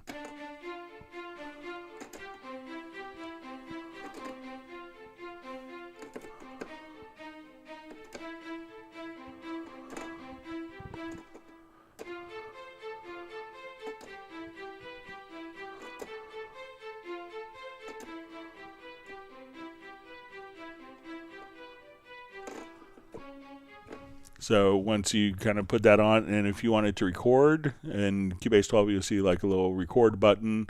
In Cubase 13 you'll see like this little line. So now when I just hit record, I just hold down a chord.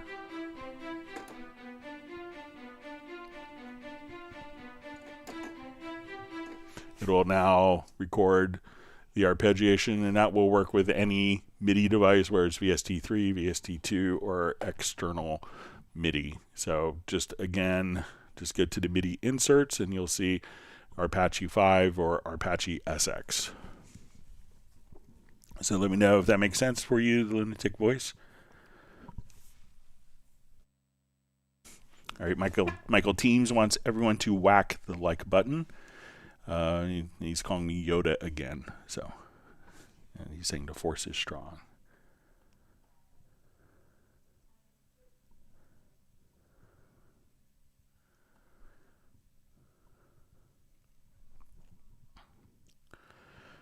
Okay, so we see just kind of from Keith Young, just a clarification.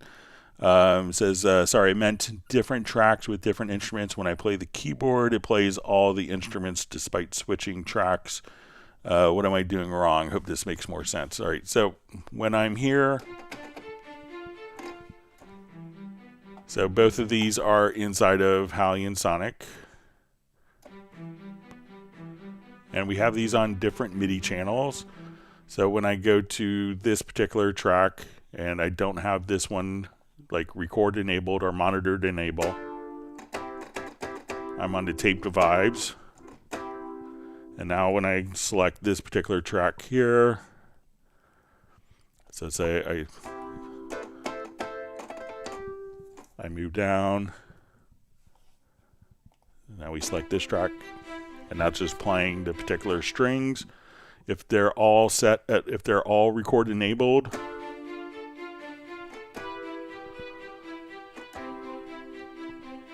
they will all play. So it depends, I think, on what is actually armed for the record. So let me just make sure I'm reading that right. So, make sure that you have that these are all on different MIDI channels and on different MIDI tracks. Because if these are all kind of on the same track like we showed before, so, now when we come over here, it'll just kind of play and layer those particular sounds together. Even if only one is selected, so I select the other one. And let's say if this is on MIDI channel 1, that it would play all the sounds.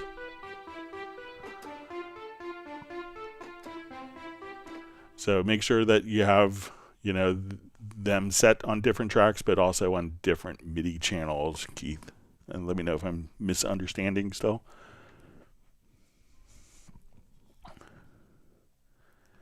So you see, Learn with Steven says that MIDI layering tip is excellent. Thank you, Greg. So hope it's helpful. All right. All right, so we see Gerald Ely from Martinez, California. He says, can't stay, but I whacked the likes. And he wishes everyone a Merry Christmas. Thanks for popping in. All right, wonderful to see Brianna from Youngstown, Ohio. Thanks for joining us.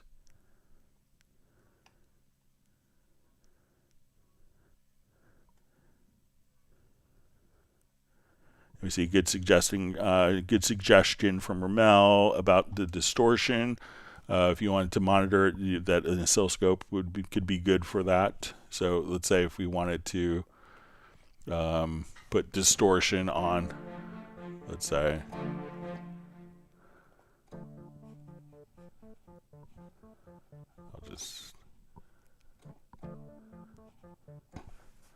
so let's just check out the oscilloscope for the distortion. So we'll come here to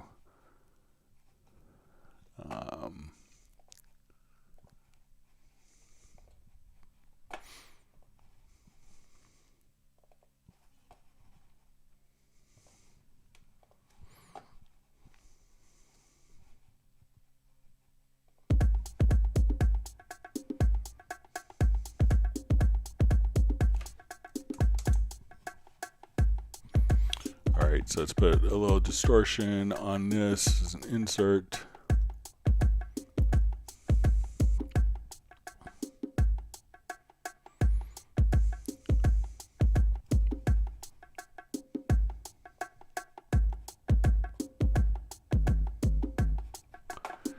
Alright, so now we'll just pop over to the control room and we'll just get to the inserts. Go to the analyzer category, supervision, and now we could just come over, let's get to the waveform, and you can see kind of oscilloscope here.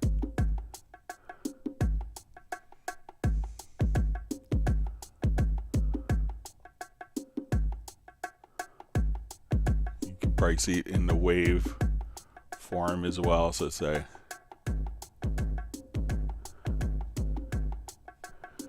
so if we bypass this, you can see right there, I got cleaner, so you turn on, you can kind of see visually what's going on. And let's add, let's say, an oscilloscope.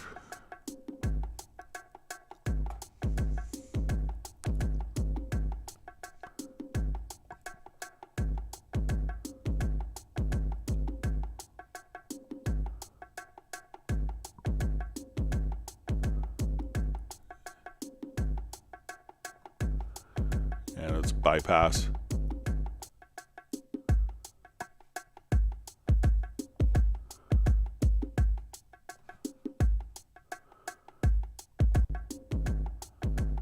So you can definitely see the distortion there in the oscilloscope. So it's a good suggestion. Thank you for that from Ramel. So.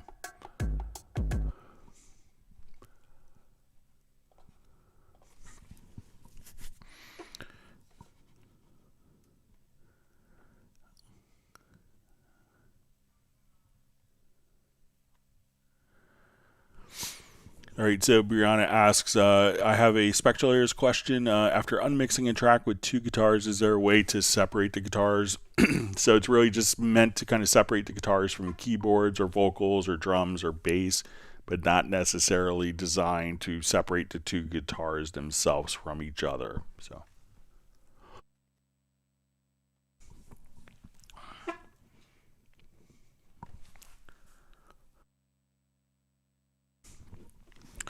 All right, so we see from Ascending Planes. Thanks for another great live stream. Just a curious question. When will I get a reply on my emails? One of the winners on Friday's live stream. So yeah, I announced a little bit earlier that you. I haven't gotten the codes yet from Germany. I'm kind of hoping to get them before the holidays. So I had sent another email about it today. So, but hopefully we should get it, get the winners codes. I'm trying to get them out before the holidays. But other people, are going on vacation. So, but it's being worked. But congratulations on winning again. Okay, so we see from Fabio asks, "Hi Greg, is it possible to show how to change colors in the track color palette, how to add custom color palettes?" So really all you have to do is, if you go to project menu to project color setup, you'll see different options. Or if you go to presets, and if you needed to add more colors, you can see the number of basic colors. You could increase that to 32. And then if you wanted to add different color tints, we can now have 128 colors. So now when you go to hold down Alter Option, you can see 120 different colors.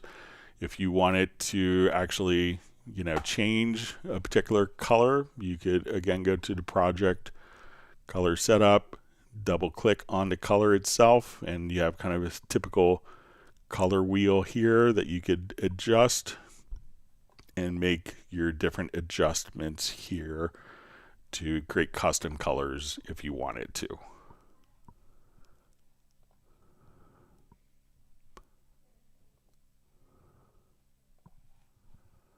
So try experimenting with the project color setup in the project menu.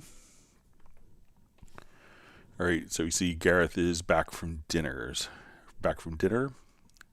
done and dusted. So, and Gareth says, "What freebies did I miss?" So it was the Yamaha DM2000 console. So sorry you missed it.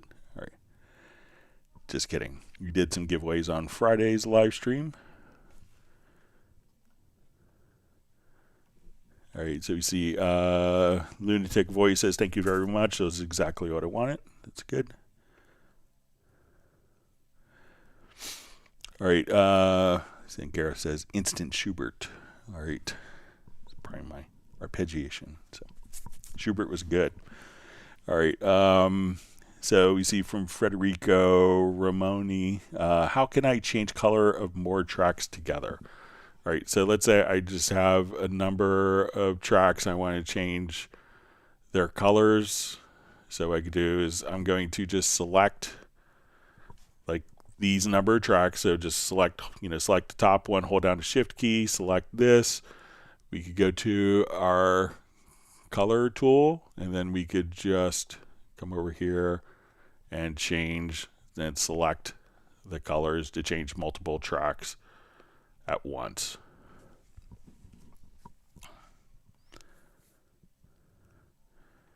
All right, so Gareth says we need more likes. So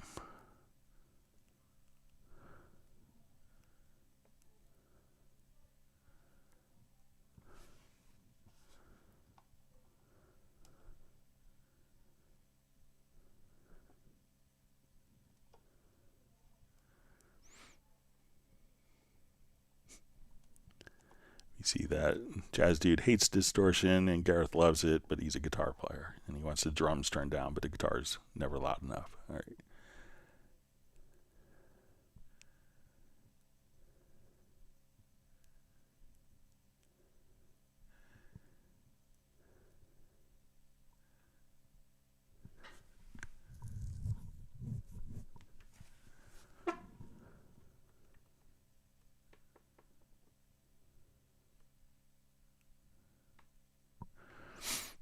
All right, so we see, hi Greg, will this color by name be back in the inspector? New control click, or what was it, alt click, only gives the color matrix. Let me just see if there was color by name, and let me see if I have the names come up.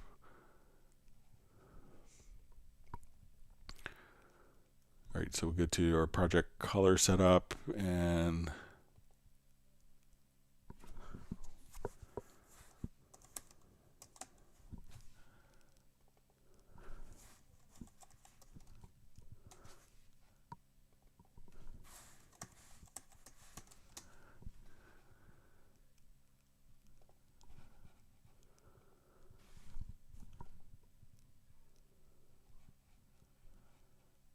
all right, so yeah, if we alt or option click, we can see here, let me just remind myself of the behavior in 12.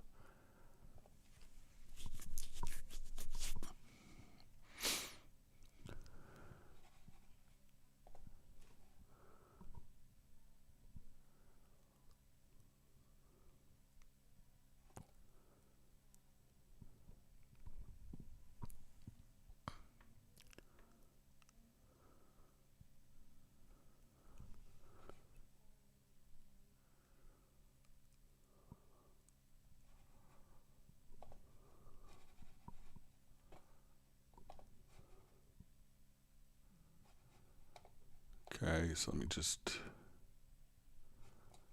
get to my project color setup.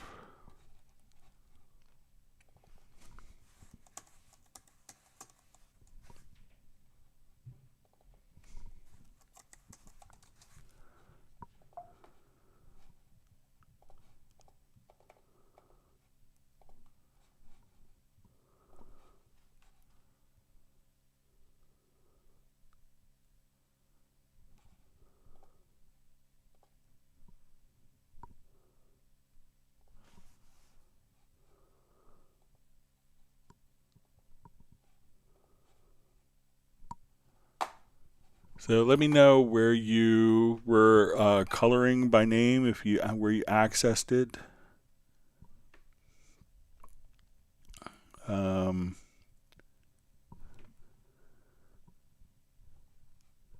Because I think it looks similar.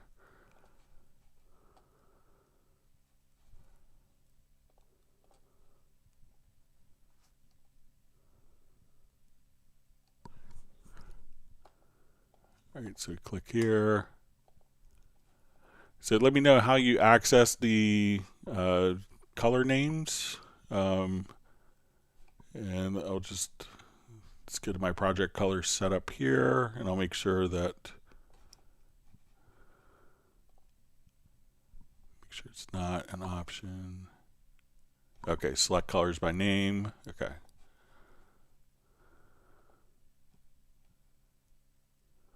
Okay, let me see if, okay, so I see that there, so let me,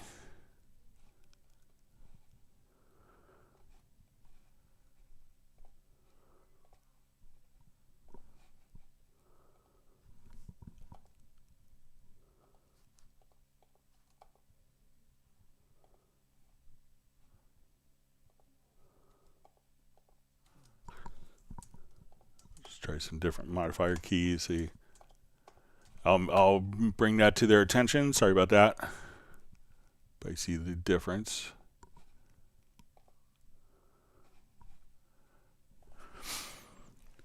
All right.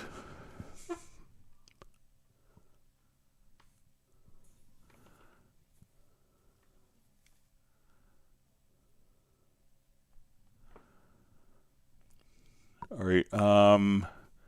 So we see from Cubase how to fix when a render in place a track with many plugins. When zooming, it's not aligned. How to know how many seconds it's delayed. All right, so let's take a look.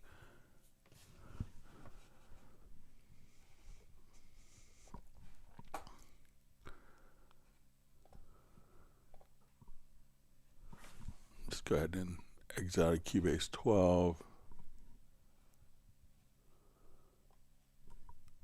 Okay.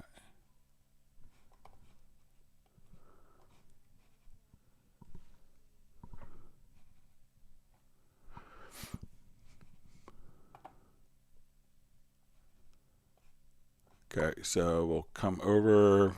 I'm just going to drag, let's say, quick loop.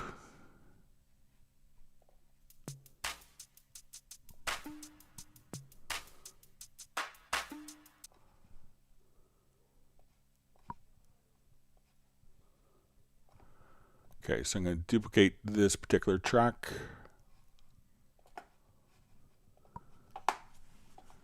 And let's throw just a quick track preset.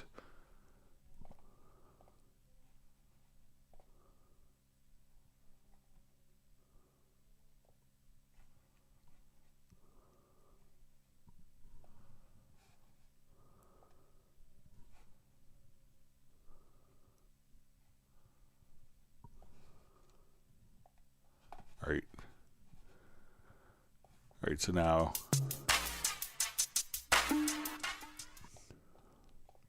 all right, so I'm going to render in place.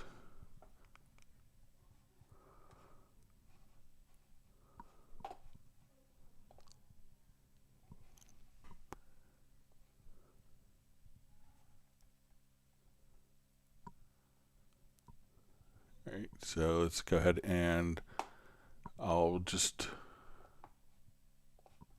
solo these two.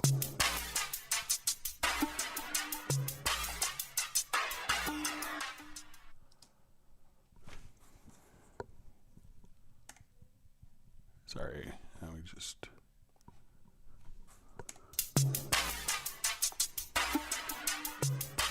All right, so I'm going to take.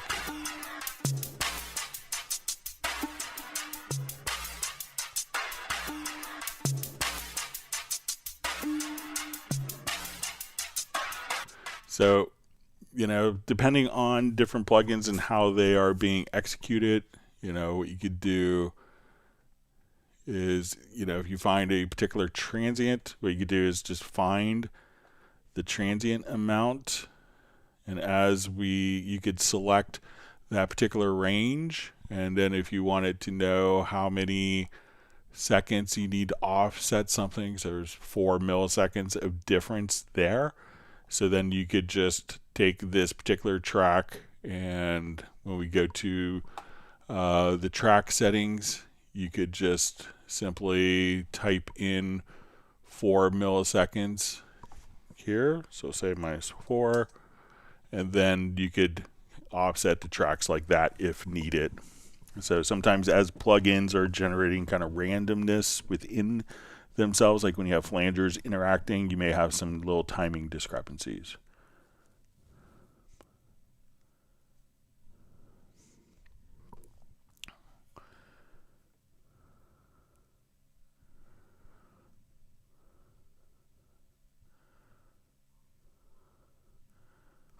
All right. So Uno Memento asks, what is the most essential difference between the group channel and the VCA fader? Okay, so the VCA fader doesn't process audio. So that's like probably the biggest thing. So a VCA fader also, so we'll go ahead and show you here. So like it doesn't do any audio summing. So let's say we have an audio track.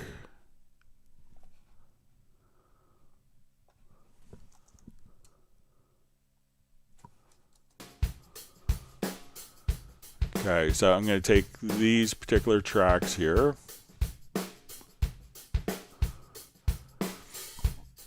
And I'm going to send them to a group channel.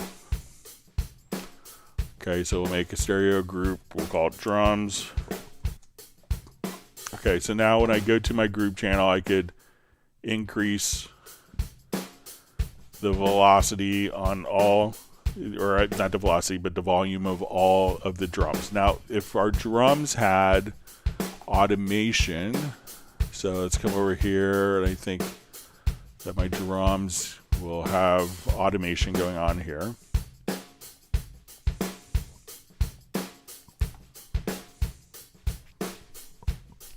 So I'll open up my lower zone mixer. So you can see that we have automation on. Now, if I adjust my group volume downwards and the automation is going up, it doesn't really continue to go up. Okay, so now with a group, what I could do now is say, okay, I want it to come and put a compressor on. So I take my my black valve compressor, and I could process the entire group. So, and we could adjust a wet-dry ratio. So we could process this particular file. Now the tricky part gets to be when we want to use a VCA with this as well, because maybe we want to preserve the automation. So I'm going to select all of my drum channels here, and we'll add a VCA fader to the selected channels. Alright, so now when I adjust my VCA fader, I could bring this down, and we can see that as I bring it down, other tracks whose automation is going up is still kind of going in that particular motion. So I could click on my W, I'm going to write the automation. So say I'll just jump here. And as I write the automation, I'm going down. The other tracks can still go up in contrary motion. All right, so now we listen to, let's say, now, so we have our automation going. Now, I can't add any signal processing to the VCA fader like we can with a group. So it's not actually summing the particular audio. But when I go to a channel that had existing automation, and we look at the automation, at this point, we could see the original automation, and then we see kind of the result of the automation, and this is the result of the automation of the VCA fader. So at this point, what we could do, when we go to our automation, we go to the VCA fader here, we could say combine the automation of the VCA and the linked channels, and now we could see kind of the automation coalesced between the two. Now, another reason why people will use VCA faders is if we have, let's say, our snare track that's routed to let's say to our group. So, or let's say we have this going to a reverb. All right. So now we play. All right. So when, let's say if I turn off my VCA fader, and I bring my group down, and let's go ahead and just solo our snare.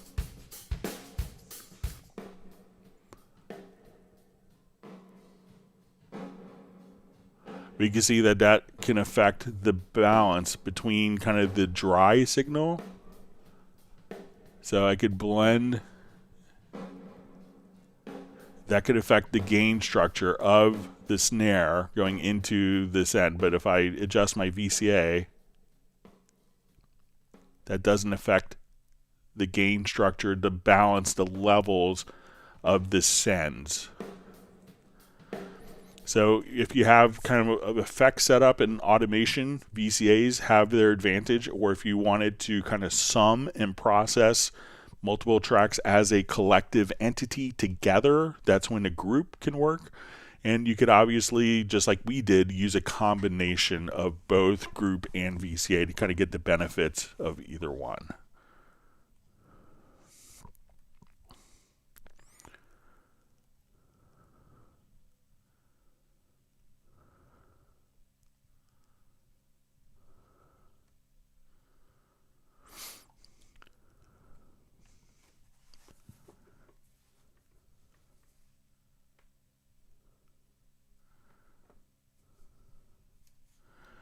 All right. Okay. See, Garrett's just getting into expression maps recently. He says he's late to that party. So, all right. So we see from Tony Trunzo. Hi, Greg. Is there a way to have a snare drum frequency from a stereo drum track to trigger a snare from a drum instrument? Example, Easy Drummer or Addictive Drums, thanks. You would have to do like different filters, so maybe if you do such a narrow filter, you might be able to, so let's just give it a shot and see.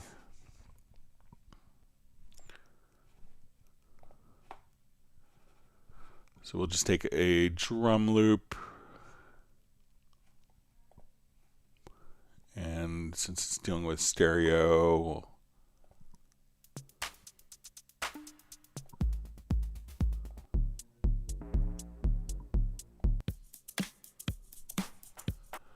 okay, so let's take this and see if we could just isolate the frequencies.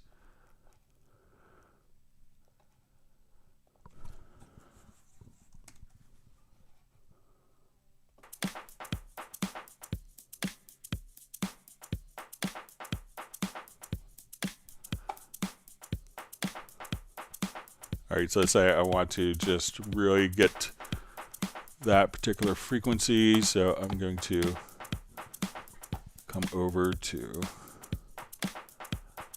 let's try the imager.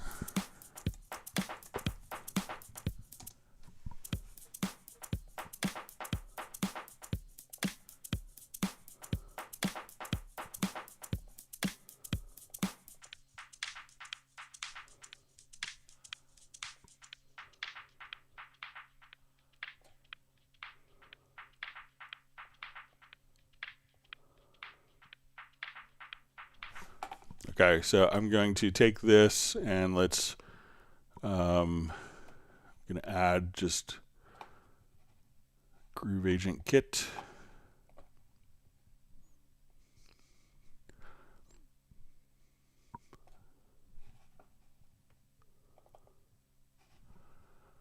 Okay, and what I want to do is I'm going to, let's render in place this.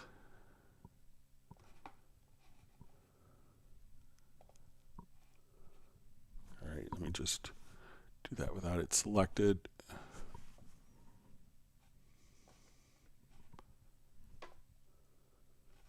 All right, so now we have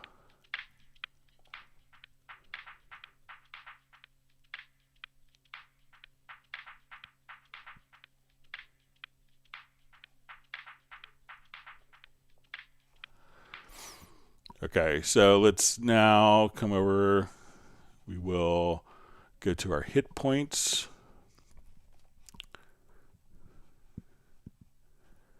And let's kind of set our threshold. And let's create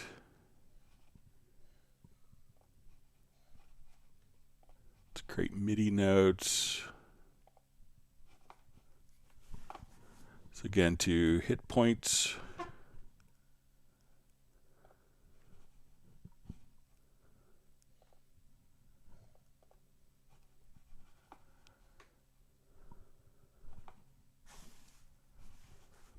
All right, and let's create MIDI notes. We'll put it on to pitch of D1, and we'll retain our dynamic velocity, and we'll put it on the selected track.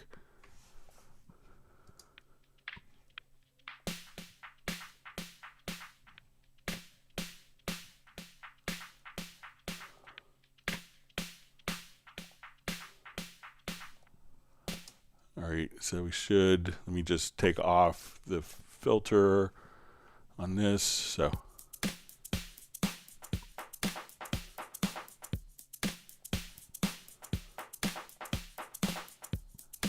you can kind of play around with it and maybe kind of, isolate the particular, maybe do an EQ boost, but that's a method that you might want to do it, but it could be faster just kind of play along with it at that point.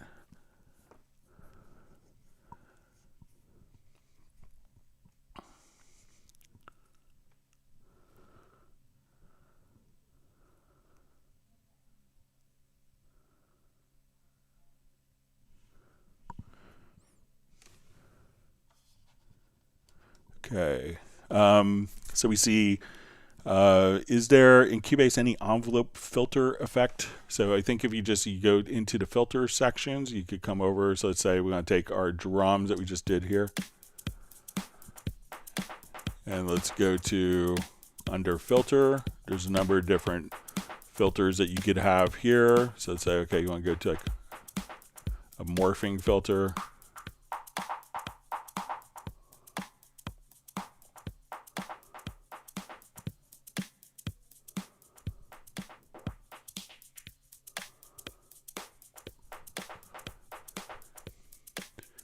So, or if you wanted to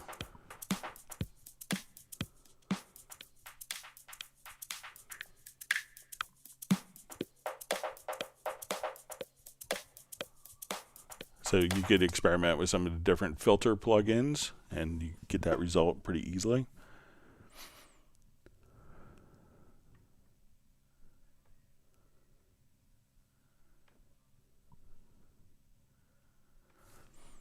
All right, so Frederico asks, how can I warp 2 or more tracks together? I usually record 2 guitars with 2 mics in a folder or something like that. I could do comping of more takes, but I don't know how to use the warp audio in both tracks. All right, so, and this came in version 12, but we'll go ahead and show you.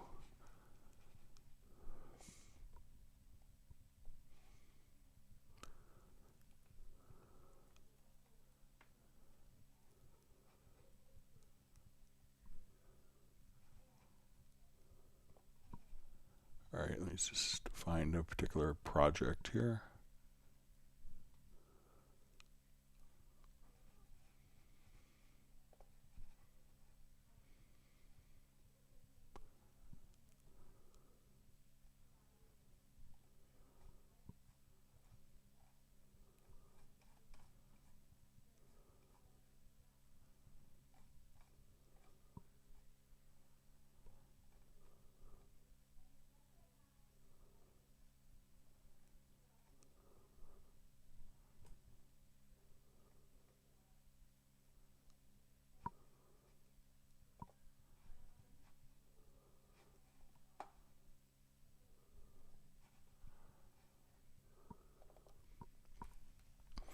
All right, so say we want to warp 2 tracks together at the same time. Okay, so we'll come over here. So let's say we want to take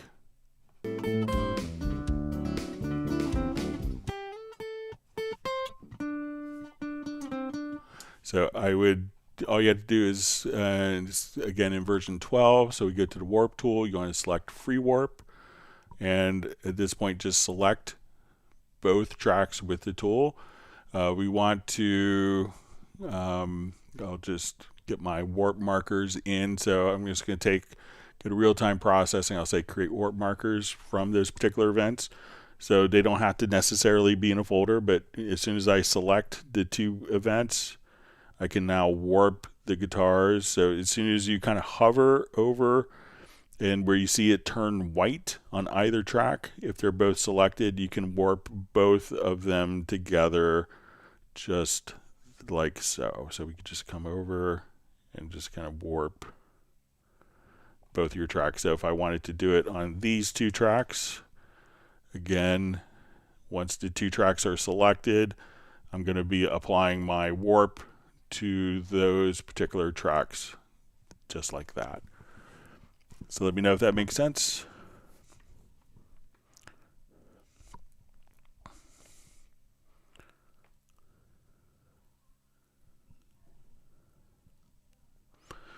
All right, so we have from Gaming Octopus asks, hi Greg, could you give a short tutorial on comping in regards to playing VST sounds live without Quantize, but getting the best takes, confused on comping and how to do it. So yeah, comping for MIDI and audio could be slightly different. There's some more options with MIDI, but we'll just kind of come over here.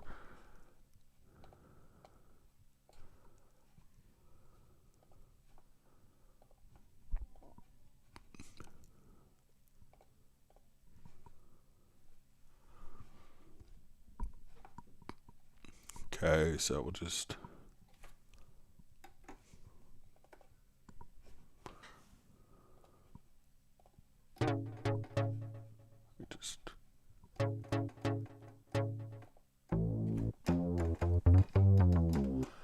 Okay, so let's say I want to now come over. I'll just do like a 2-bar comp. Just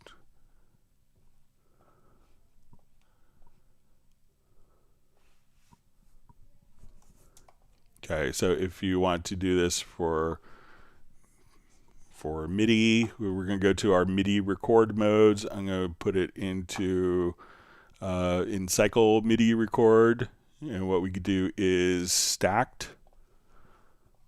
So when I come over, let's say,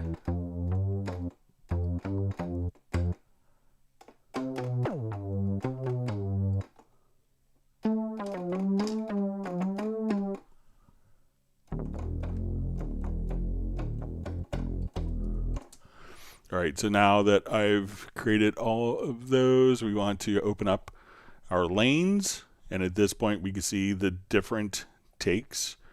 So we would grab our hand tool, and our hand tool would select our different performances. Like I say, I like this from that take. I like these 2 notes, let's say, from that performance. I like that, and I like the ending from there. And then all of those particular MIDI events will automatically be comped together. So if you're doing it like in cycle mode, just go to your MIDI record modes. You could do this from the transport or from the transport menu. And I just did cycle MIDI record only and put it into stacked. Okay. All right, great to see Tiago from Brazil. Thanks for joining us.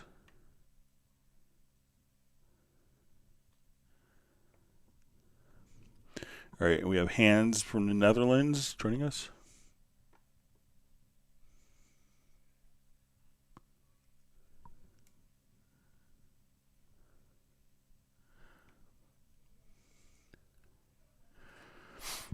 All right, so we see from Cubase asks how to do the same thing related to parallel signal, related to delay compensation by typing it in the inspector, how to do it in case we are not rendering at all and we don't have any visual. Thanks.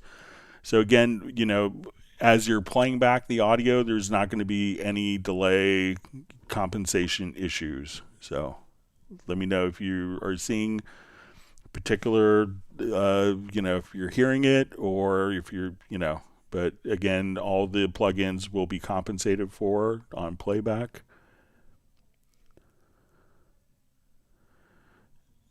So for Gareth, the combined automation of ECA is his revelation of the day. So that's good.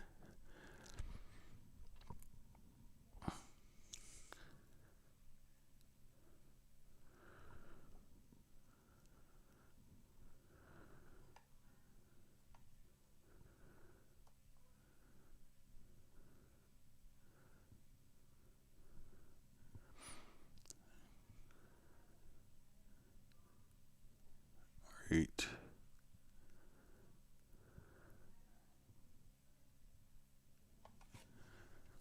Okay, just reading through comments. All right.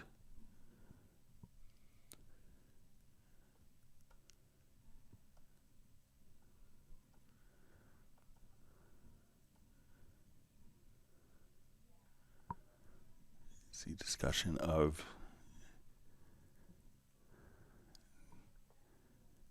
grid or not grid. All right.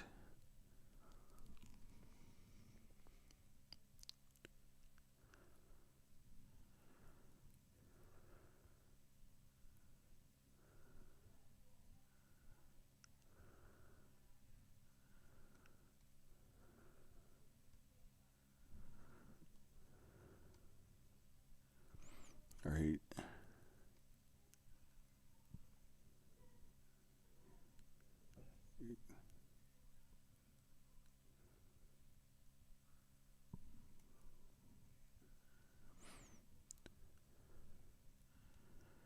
All right, we see Val US take off. Thanks for joining us.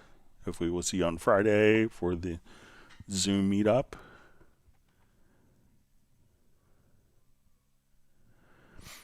All right, Gareth asks, could you show the new chord pads feature? All right, so let me just come over. Let's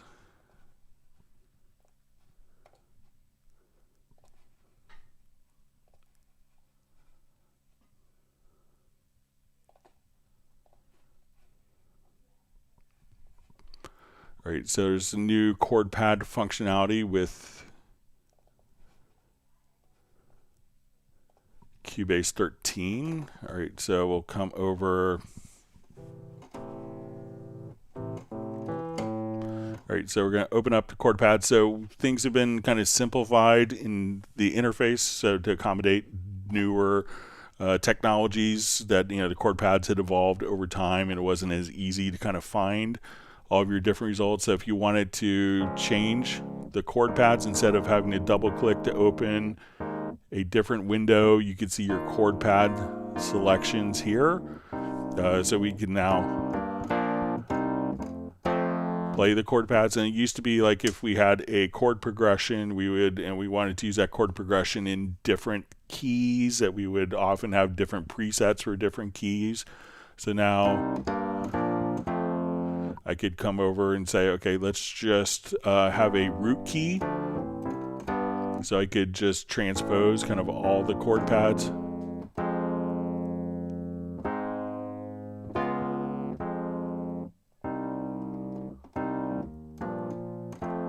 Now to switch between, if we wanted to take a chord and we could just now use the scroll wheel to switch between different chord voicings. If I hold down the shift key, I can now modulate only the particular selected chord. Or if I hold down, I think it's Option, we could add our chord tensions.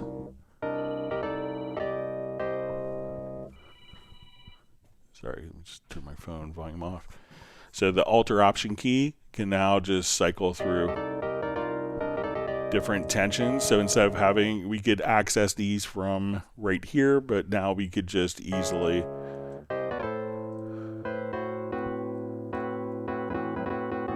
switch between different chords and be able to handle that. So there's a lot of new presets for different chord progressions. So you say, okay, I want more cinematic chord progression. We could just come over here.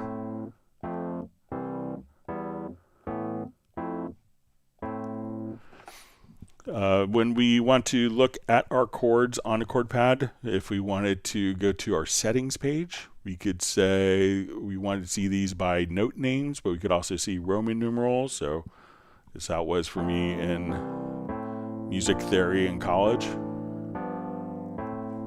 Or if you wanted to see it in Nashville numbers system, we could just come over here and choose the Nashville numbers.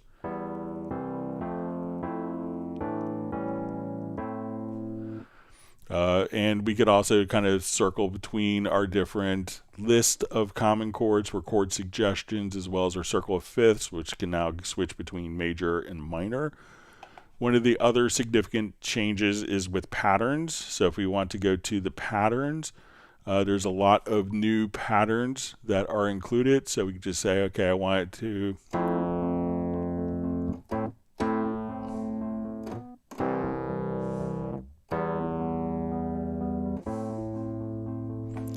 and we could have these based upon the velocity, of our MIDI input, or we could have a fixed velocity.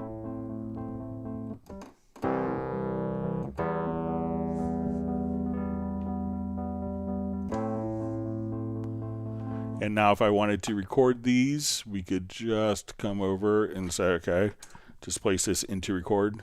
And if we put our click track on and take it out of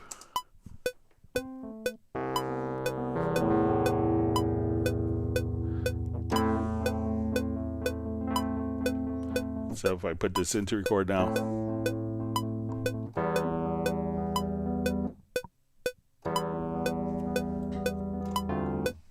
we could now just have those automatically translated as chords. When we go to play chords, there's also another option where we could show like the pattern play. So we see kind of an indicator of how long that particular pattern is. And now we could also, if we have a chord track, so let's just add chord track.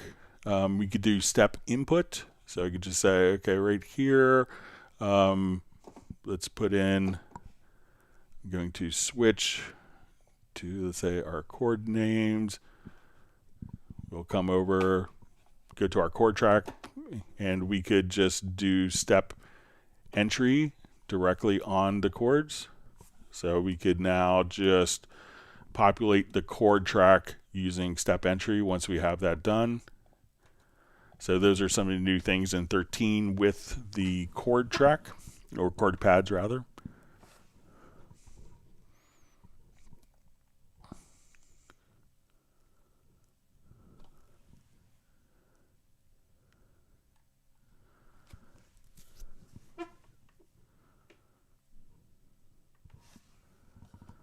All right, let me just scroll back up.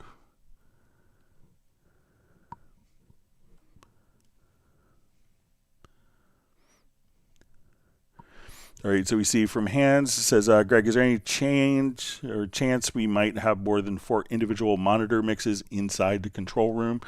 I've kind of been asking for it for a while. I think when they've done surveys and studies that most people, it doesn't come up on the sexiest new feature look, but I'll make sure to kind of reiterate the request again. So I wouldn't expect it, maybe the next generation of Cubase, maybe.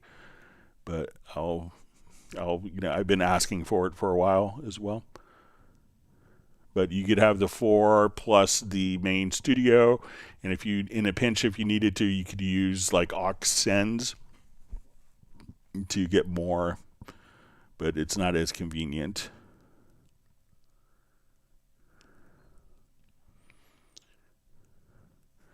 All right, so we see from Gareth, could you do a rundown of expression maps? Would be great to see if there's any features we don't know about. All right, so let me just. So one of the great things is, especially with expression maps, is you have the ability in Cubase, if you're using HALion-based instruments, to automatically extract the expression maps. I think some other instruments now do it as well. So let's say, if you're not familiar with expression maps, a lot of times we may have a piece of music. Let's say we're trying to emulate like a real musician, and we want to switch the available articulations.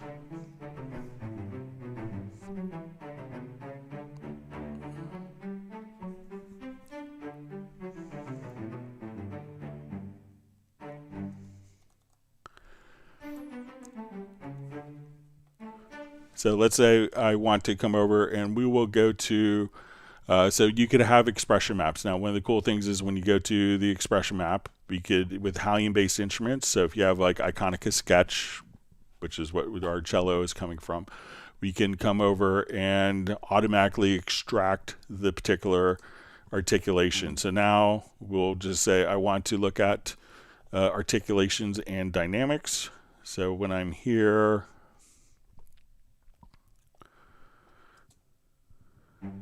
if I wanted to switch the articulations, I could come and just say, okay, I want these to be staccato. I want this phrase starting here to be pits.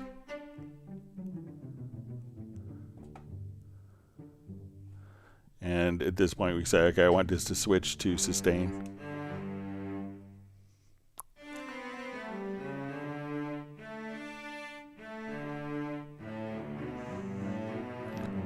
So let's say we'll just go back and we can catch this to go back to staccato.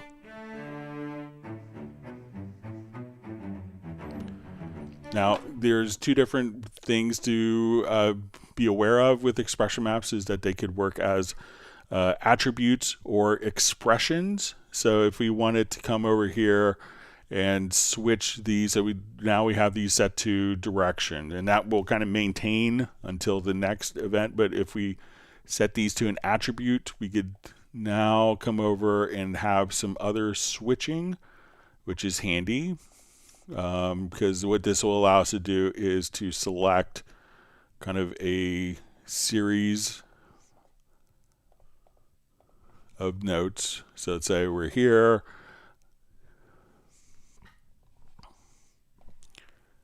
and I will just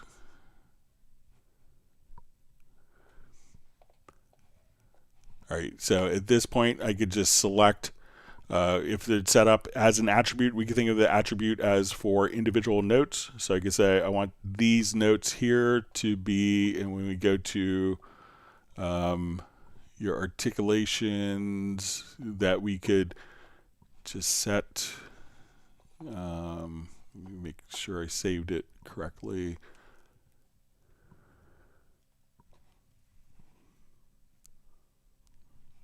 Okay.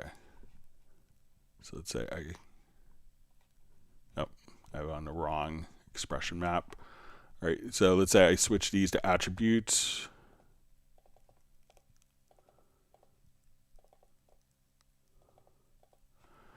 So now what we're able to do is I could select a group of notes and say, okay, I want these to be pizzicato, and it will write the articulations, and it will just be able to kind of switch. So I can now select the notes, and I want these to be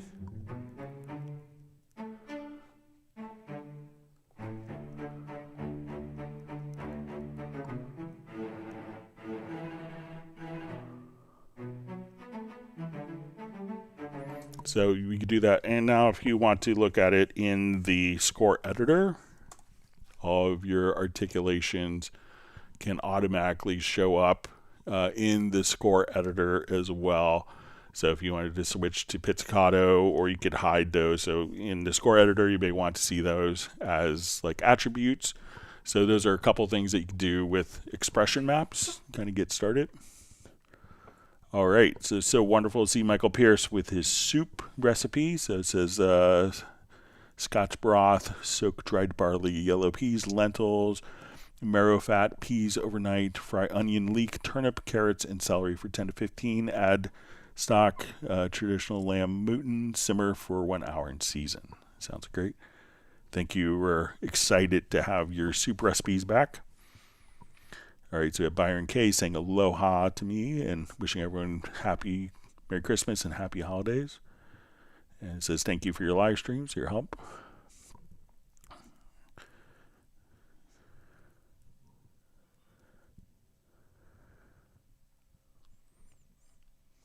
See, Gareth likes the great new features and chord pads, just has to remember them, or you could just watch the live stream again.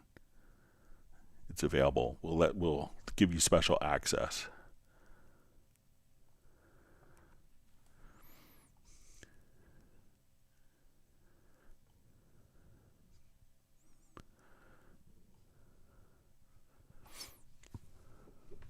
All right, so we see from the Grand Negus, it says checking in from Cedar Rapids, Iowa. Thank you, Greg, for all the Cubase knowledge you spread throughout the years. I agree.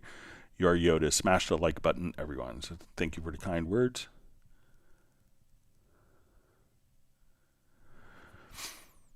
All right, so we see how to sync the project to a key. Sometimes some tracks don't want to change the root key. Any explanation for that? Thanks. So if you have particular projects that aren't following the root key, it could be that the particular, that information, the tracks will follow root key. We'll just do new project just to start.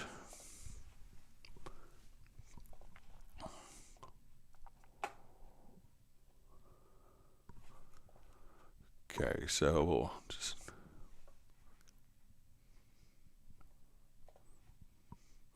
all right, so let's say we want to go to, we'll just start with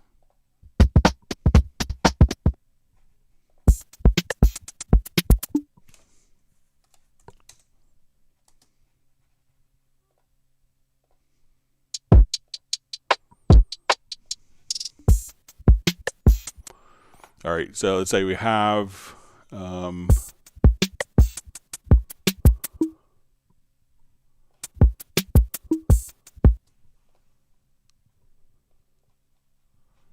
right, sorry, let me just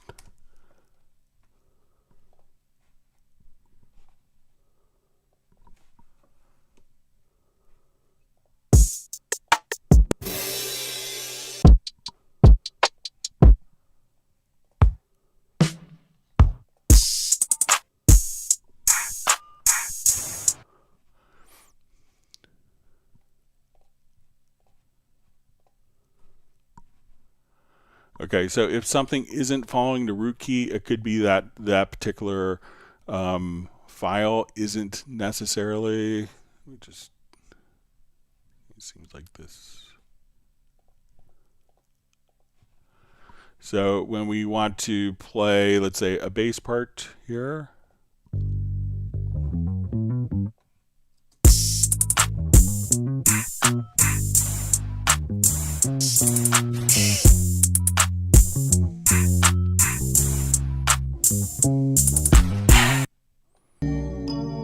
All right, so let's say. So I'm going to just change my root key here to, let's say, D. So now if the actual files themselves.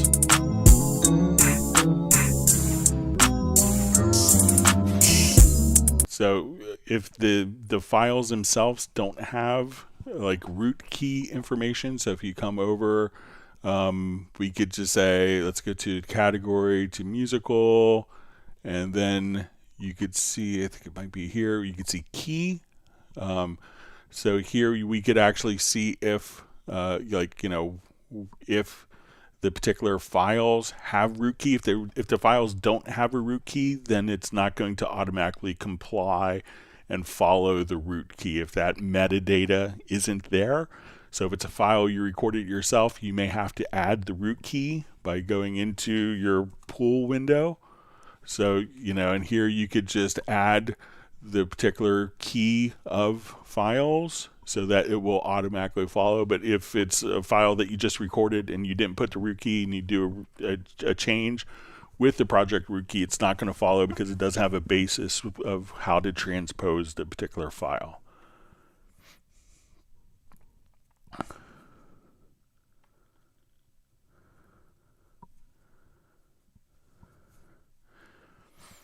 All right, so we see question.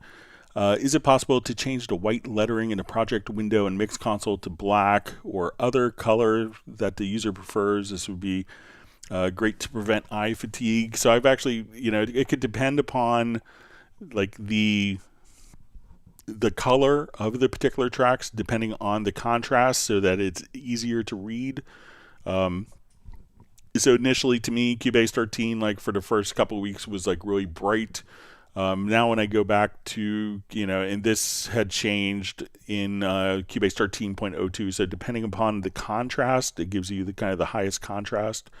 So to me, it's much easier to see. It might be, and I have vision issues, multiple vision issues, and I find it much easier to read and not fatiguing, but it could depend upon the color that you have selected of whether the text is white or black. But I don't know of a way to automatically say make it all black or make it all this color based on the user. So it's kind of made the choice for more clear legibility for you. All right, so Gareth says we hit 105 likes. All right.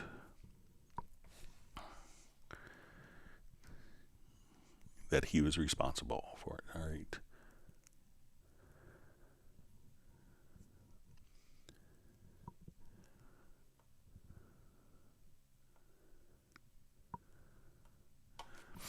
All right, great to see Ubikun back.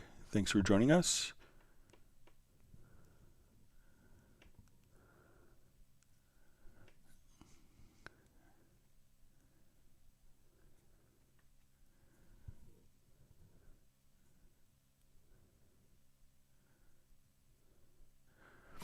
All right, so we see from the Lunatic Voice asks, if you put a MIDI track on top of another, it's very easy to accidentally jump to the other when you're working on one without wanting it. Is there an option to prevent this from happening? All right, so let's say, I'll just add an instrument track here quickly.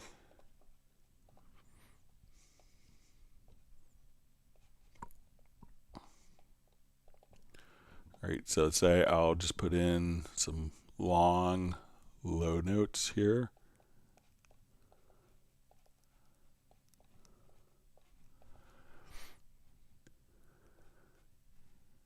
Okay, so let's say at this point let's say I'll duplicate this track.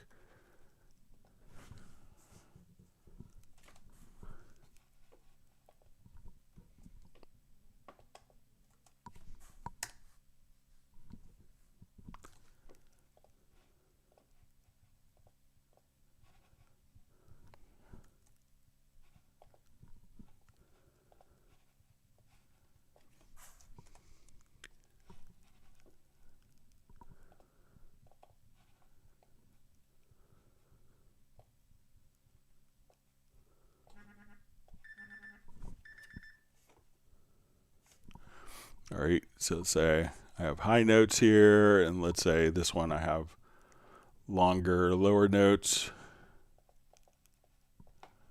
All right, and now if these are on top of each other, all right, so it says it's easy to actually jump to the other when you're working on one without wanting. So one thing that a lot of people don't know, that like if you wanted to merge like these MIDI events that are stacked on top of each other, if you grab the glue gun and hold down, I think it's Alt or Option, you could then merge those particular events to one.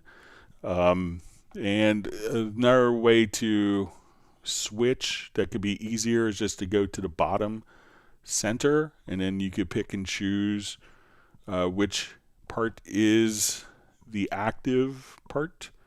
So you could toggle like that, or again, if you are worried about it kind of switching, maybe just consider Alt Option, clicking with the glue tool to merge the particular events together.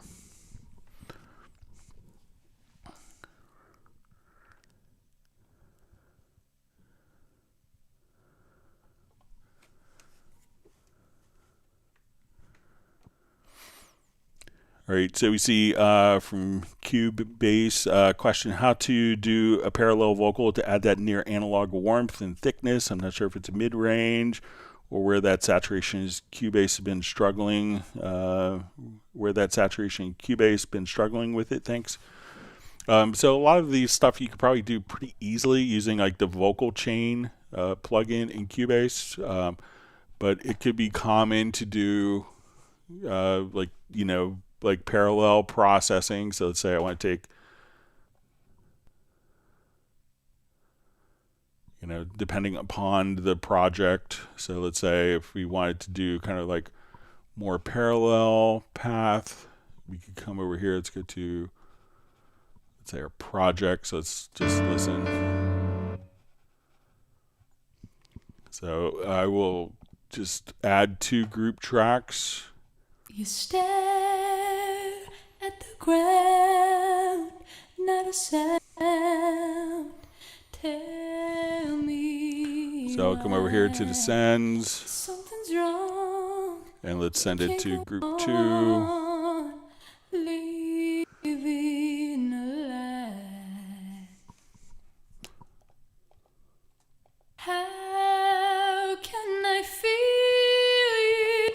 All right, so just come over here. Let's say, okay, I want this to be.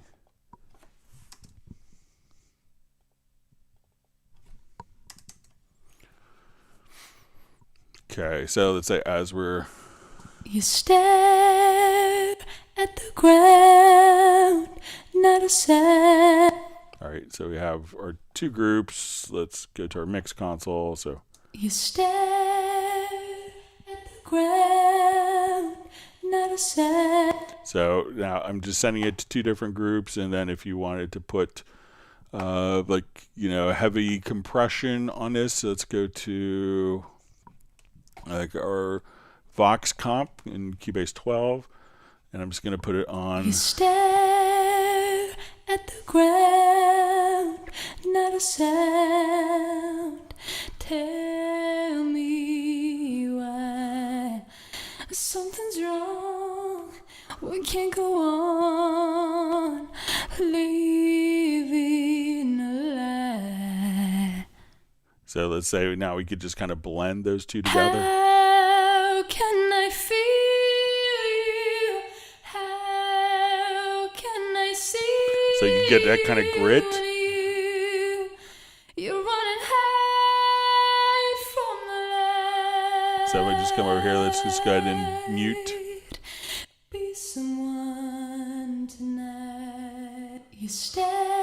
So without... At the ground, not a sound. Tell me why something's wrong. And you could obviously work with the breaths, but, you know, just some simple parallel processing could get that sound to you. And if you have the Vox comp or the vocal chain, this would have kind of everything that you would want in all of your vocal processing, where you have clean and character, and you could choose different saturation options. So if you want tape, tube, distortion, if you want dynamic filters, this could be your one-stop solution for all of your vocal processing.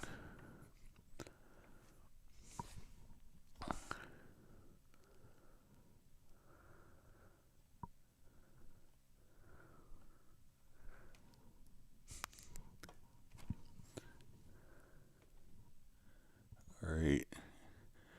So you see Michael Teens has to take off, so thanks for joining us.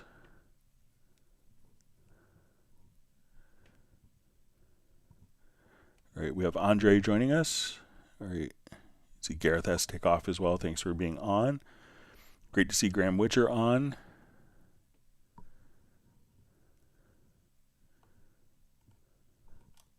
All right, so I know I had some questions that were mailed in. Let's get to some of those before we run out of time.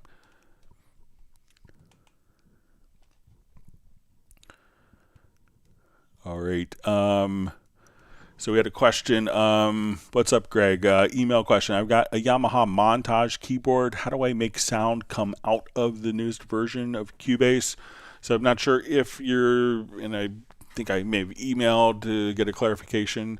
So if you're using, you know, so sound will go out of your audio interface. So I'm not sure if the audio is going out of your audio interface or if it's going, if you're using your Yamaha Montage as your audio interface. But, you know, so you want to come over here and select the ASIO driver, and you want the sound to go out of directly from here's where you direct the sound. So if you have an audio interface, you tell it to go there. If you want it to go out of your motif, or out of the montage, you would just direct it right there, and then make sure that you have, when you go to the studio menu, go to audio connections and just make sure that you have the outputs routed for your device and where that's going to your monitoring system, whether it's headphones or whether it is, you know, a mixer or powered speakers. You could just say, I just want to go to my outputs there. But if you get a chance just to indicate, you know, if what audio interface you're using.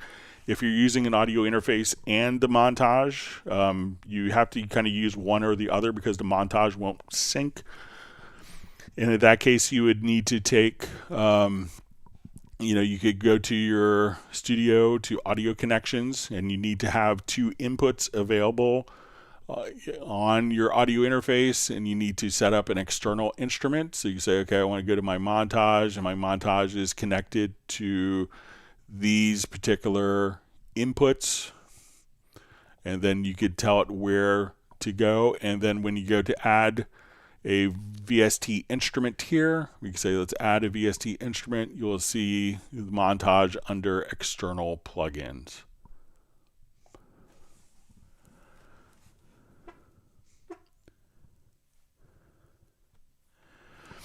All right, so we had a question. I've seen this question come up several times, never paid any attention to it because I didn't have that problem, but now I do. I've created a song using MIDI guitar instrument. All of a sudden, the lead melody isn't in sync.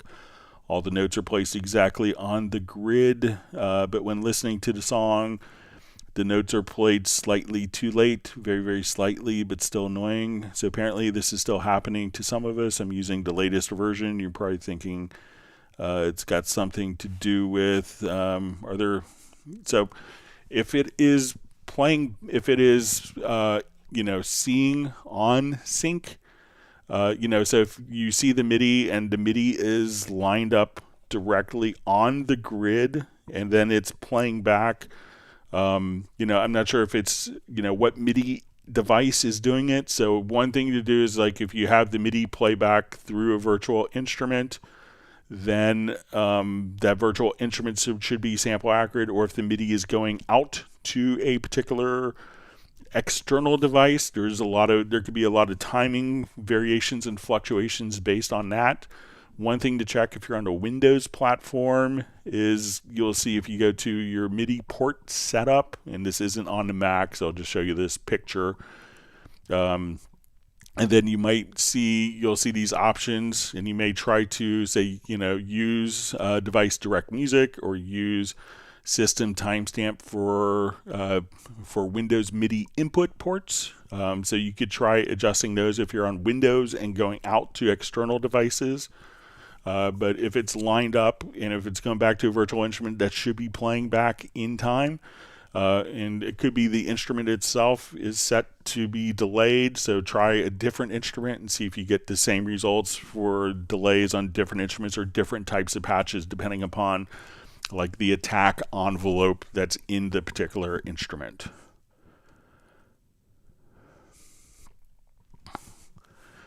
Okay, so we see question, are there any improvements in Cubase 13 regarding DAW controller compatibility? I don't have one yet, but I'm considering buying one.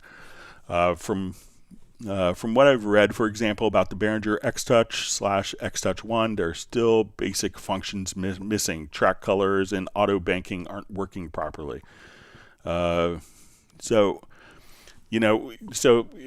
Many controllers will work, there's different protocols for working with different controllers. So if you're running the Behringer X-Touch as Mackie controls, it is probably a 20 or 24-year-old protocol.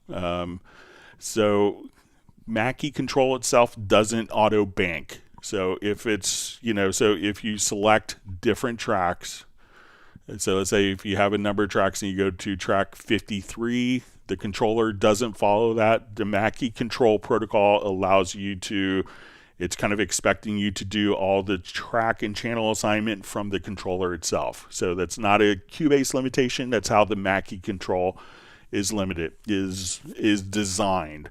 So the Mackie control protocol doesn't bank, but if you utilize something like the Cubase MIDI remote, which you could do, so if you don't choose to utilize the Mackie control, what's great about this is even on so the MIDI control will allow you to kind of set up your particular device, and then you could do banking, because we're not going to be using the Mackie control protocol because it's old.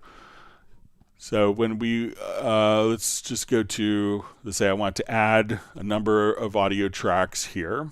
So in this, and within our particular protocol here, we can say, okay, we can see that this little white line indicates which particular tracks are set.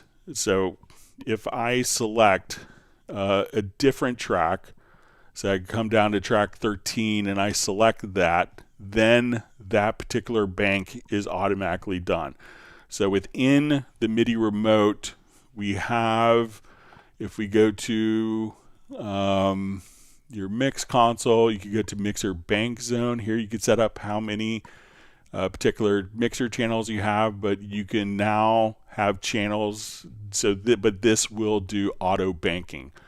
So so it's, you can do it, but it's not done utilizing the Mackie control protocol. But if I select, so if Mackie control, you can come over and choose to bank, particular channels using the bank select, or with the Cubase MIDI remote, you could select the channel and that will automatically bank select within that. So it's not a Cubase limitation, it's a limitation of the Mackie control protocol. All right, so you see question, you've shown us how to use a logical editor to randomize the timing and velocity. Can you show us how to do this and more in the Quantize panel? So the Quantize panel is really designed to just do quantizing. So we could adjust the velocity, but it doesn't necessarily have a randomizing function. But this could be intended to extract the, almost like a quantize, almost a velocity pattern preset. So you could utilize it right there from the velocity, but it's, the Quantize is set up to quantize to the particular value as opposed to randomizing. So there's not really random functions here. So you could use the quantizing for quantizing, use the logical editor or MIDI modifiers for quantizing. So they're kind of two different tasks. All right, so question. I'm having some problems with the metronome volume being too low during playback, not recording, not even close to hearing it when I'm playing just a single guitar. I've checked the metronome setup and the audio click level is at 127. I tried different sounds to check if it made any difference, but it doesn't. Sound card is Audient ID 44. So, it could be that the Audient is maybe if there's like a software mixer that maybe when you're doing recording, that could be affecting it. But the one thing you could always check is go to the control room. And if you're utilizing the control room, come over here, click on the main tab, and that will open up some other functions.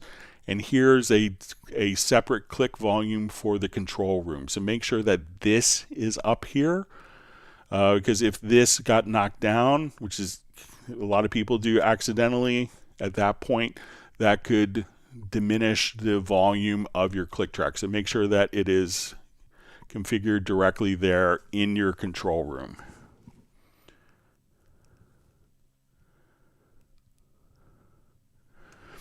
All right, so we have a question.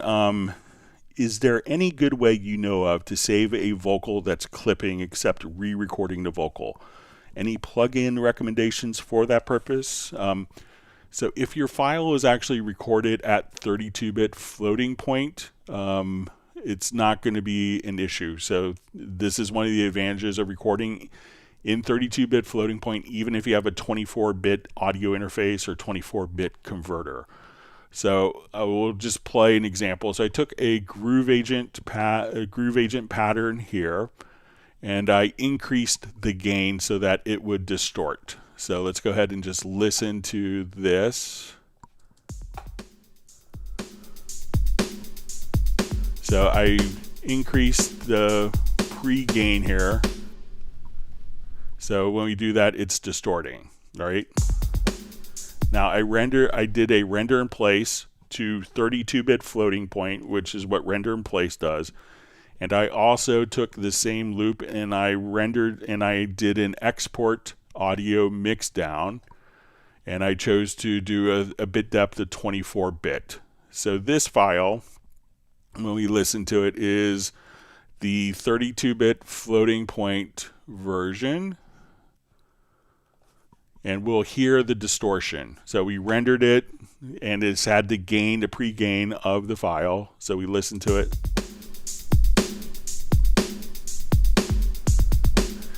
So let's listen to our 24-bit file. So we'll listen to our 24-bit.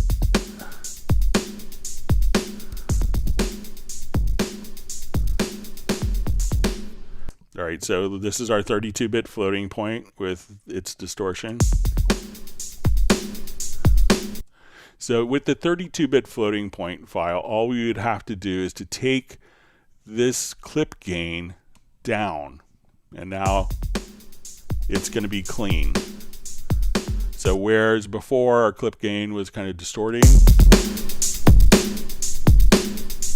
so that being that's recorded at 32-bit floating point, I could bring the gain down, and when we bring the gain down, so it's no plugin, it's just 32-bit floating point math. But now let's bring the gain down on the 24-bit file, and we'll listen to it here. And as I bring the gain down, it's still distorted, but the volume is just decreased. And even if we wanted to look at the waveforms, we could see that as we do the waveforms, they're all clipped here.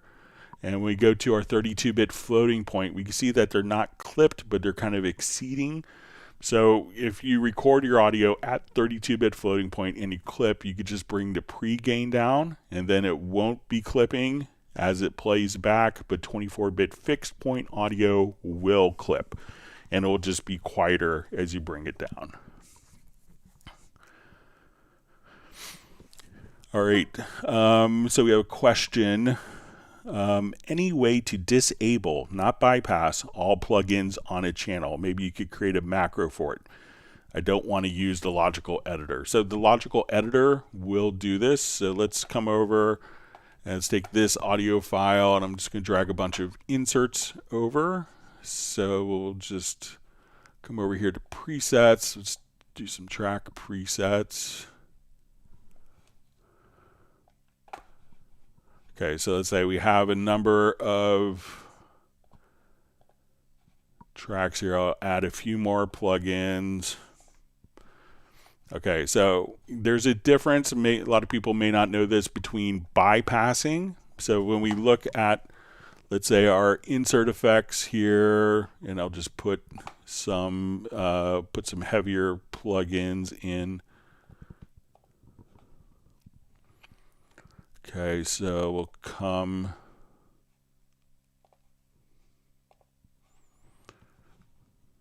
Okay. So we can see now that my latency for my particular channel here is, with all these inserts, is 337 milliseconds. So if we bypass the plugins, our latency is still at 337 milliseconds, and then we could turn off. If we wanted to, we could disable plugins. But to do this from all easily at once, we could create a project logical editor preset, and I'll email this to you after the live stream. So let's go to our project logical editor. It's pretty easy to do. We'll come over here and we'll say disable inserts.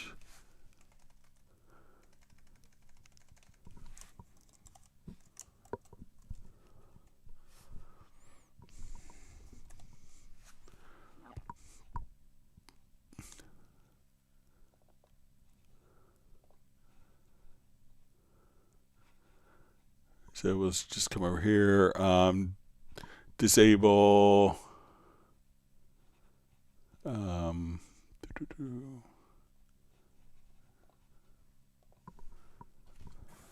just get the right one. Oh, sorry.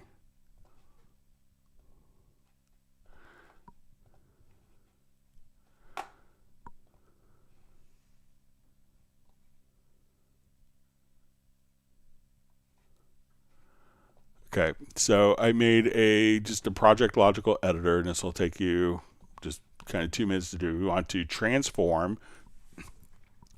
So when I have all of these insert effects turned on, we're going to say we want to set our container type to track. Property is set to is selected.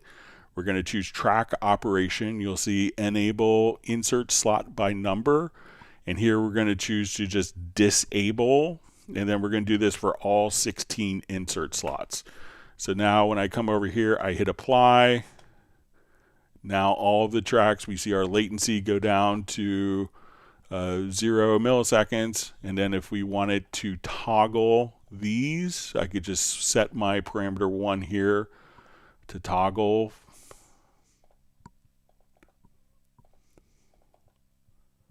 And you could save that as a different preset.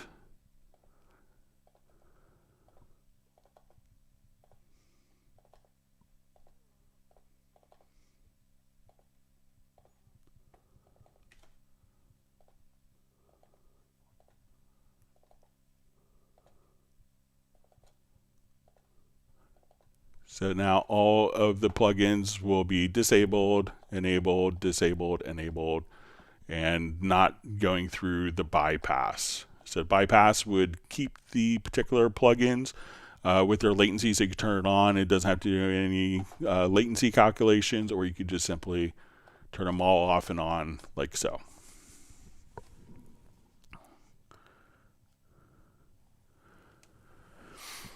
All right, so we have a question. Some plugins have the option of oversampling. I'm assuming this means you can get higher quality out of them. Can you explain this and what kind of difference it can make? So sometimes when you're doing calculations for audio, you want you want more information to work with. Like if you're doing, like a lot of times when people are sound designers and they're like, doing extreme pitch shifting, they record everything at 192 kilohertz, because when they do a pitch shift and they slow something down dramatically, there's more information to work with.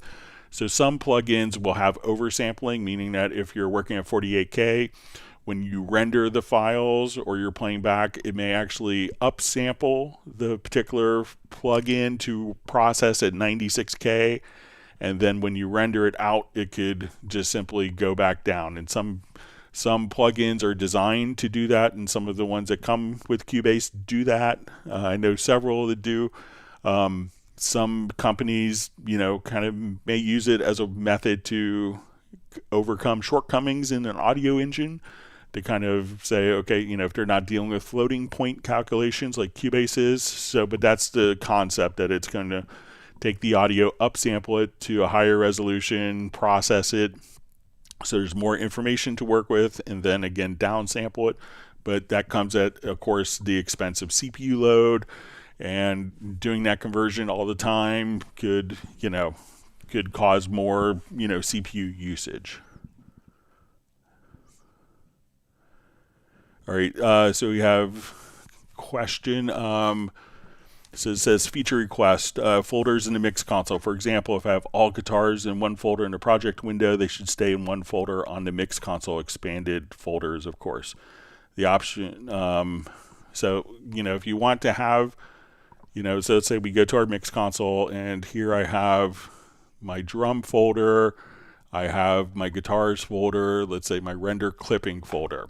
So I have all my folders here. So if I want to see only my drums, I could just hold down Shift, and then I see only my drums. If I want to hold down Shift and see only guitars or only these projects, or I could just simply see all of my tracks. So even though they're not physically on folders, you could just see all those particular tracks that you want to in folders just from the visibility tab right there.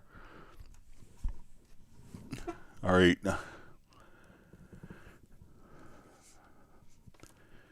All right, so we have the option to label and colorize inserts in sends. It says you could, for example, label an insert as sidechain if you want to, instead of just having a row saying insert. You could, for example, have all your EQs yellow, and you could easily see them right away, and so on. So if we're looking at, let's say we open up our inserts here. All right, so let's just kind of zoom in just a little bit here. So if you wanted to colorize inserts, you can go to your preferences, and you'll see section colors. So say our inserts are kind of this color. So if we come over, we could say, let's just go to our inserts color. So we'll say our pre-fader inserts, and I want those to be kind of bright, obnoxious yellow. I could come over here, and we can make it yellow. So when I come over here, hit apply, that our inserts are set up like that. If we want to just go back to defaults, we could come over here. So you could colorize the different sections in the mixer already. And I think that we could also, I think most people would want to see the particular name of the plugin. So let's say if you wanted to label an insert as sidechain. So, I think that as we come over here, let's see if,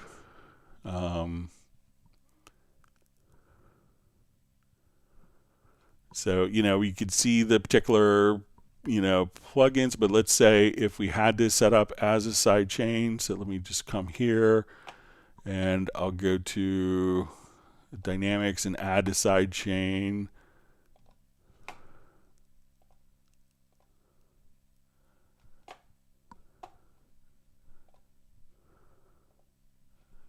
So let's come here, and when we go to like audio 01, I'll select that as my input. So now when we go to sends, we could see our sends. So let's say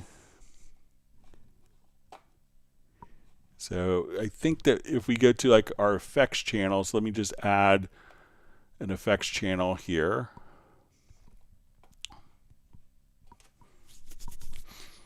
So if we have it as an effect channel that we could rename the effect channel here. So let's say we'll call our effect channel, you can rename, and we'll go to F3, and we go to our send effects. We could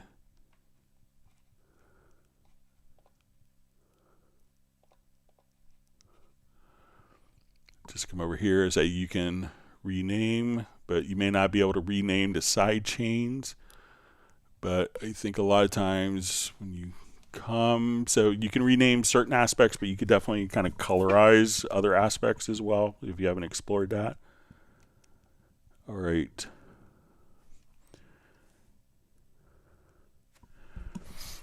All right, so we had a question. Hi, Greg. Thanks for all your help over the years following these live streams. I was curious if Cubase had a way to do a couple of quick shortcuts. The first is with MIDI or instrument tracks. Say I've quantized them and I want to repeat them. Is there a shortcut to be able to trim the beginning and end of the track up to where the notes start instead of having to go in and cut off that intro and end so I could repeat them? So let's take a look. All right, so let's say, so if you wanted to do this, let's say I wanted to trim this particular MIDI event based on where the notes are. If we grab the range selection tool, and we could have the range selection tool kind of actually snap to the events. So if I just come right over here, one of the things you could do is once we've selected the range, you could go to the edit to range and then select crop. And then what was before and after are automatically cut off. Now I've also kind of created a macro if you wanted to completely automate this process. So I'll come, let's say I have like this entire file selected and I don't want it to manually have to use the range tool. So let's say my left and right locator are here. So let's go to a macro. I'll show you the macro I made under the key commands. All right.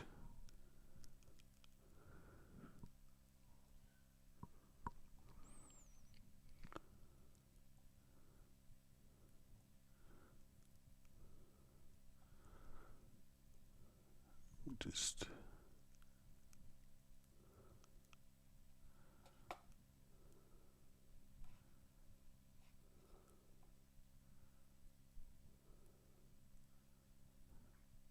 try to remember what I named it here.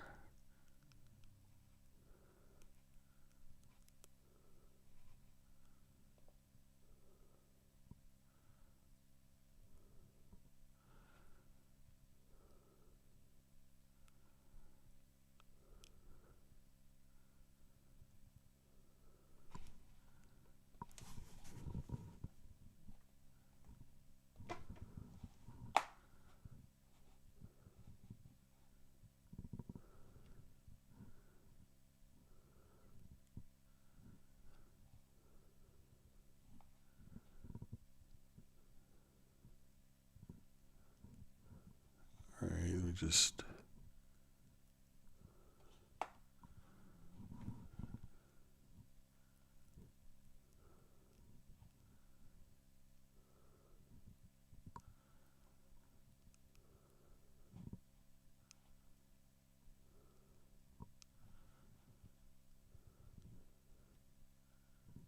sorry, I didn't notate the name of.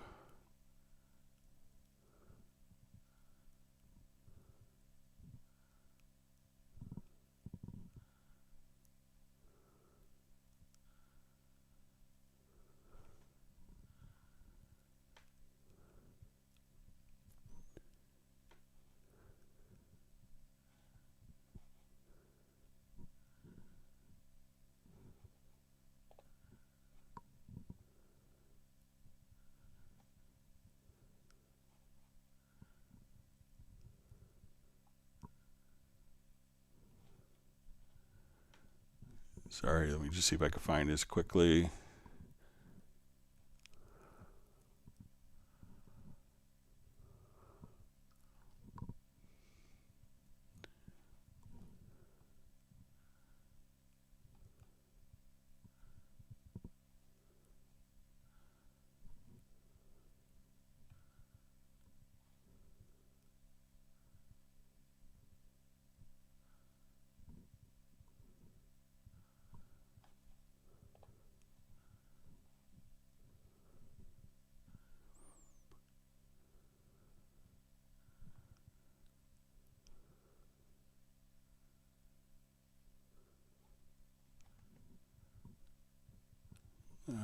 Sorry about this. Let me just...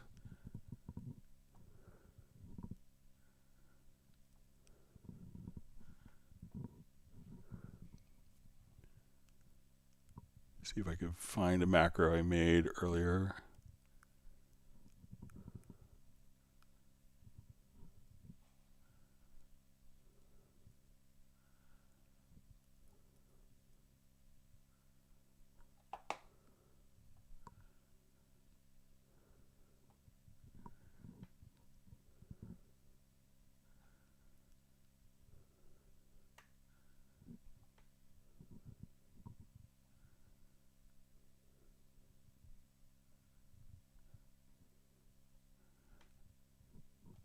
I'll just see if it's... I thought it was a CCLS. Let me just...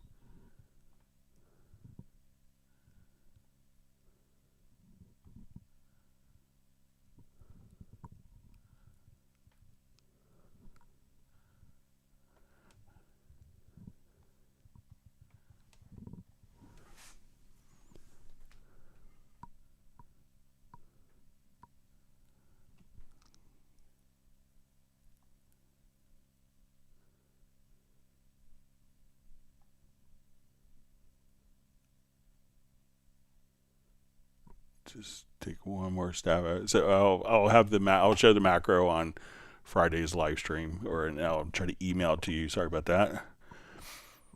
It says, and the second shortcut I would like another shortcut to be able to just hit a button to copy or paste and repeat these tracks without having to click on to repeat. So let's say if we've done our particular range here and we've cropped, there's just a duplicate function that I think will work for you. So once we have this particular function set here, just hit Control or Command D, and that will duplicate that particular function without having to go to the edge and drag it over. So again, you could just select the particular event and duplicate it over. All right, so we have, it says I have two primary time displays, one upper and second bottom screen. Is it possible to have the other display show a different value? For example, upper seconds, transport bar, and lower bars and beats. So it's going to be just kind of a global. So if you have a divide track list, it's not going to necessarily, you're going to have one master time throughout. But if you hit the period key on your QWERTY keyboard, at this point you could just come over and hit the period key, and that will switch between bars and beats, between your primary and secondary time displays. All right, and one last quick question. Is it possible to change the color palette of a folder with a color not on the colorized menu, for instance, brown or silver? So it would have to be within the color palette that you choose. So you can't choose outside of the color palette. All right, so with that, I know we're just about out of time. I want to thank everyone for great questions. We'll see everyone on Friday for our next Club Cubase. So it'll be for 2 hours, and then we'll have our Zoom social meetup starting at 3 p.m. U.S. Eastern Time. With that, we will go ahead and say goodbye. Thank you for everyone for watching, and we'll see you on Friday. Take care. Goodbye.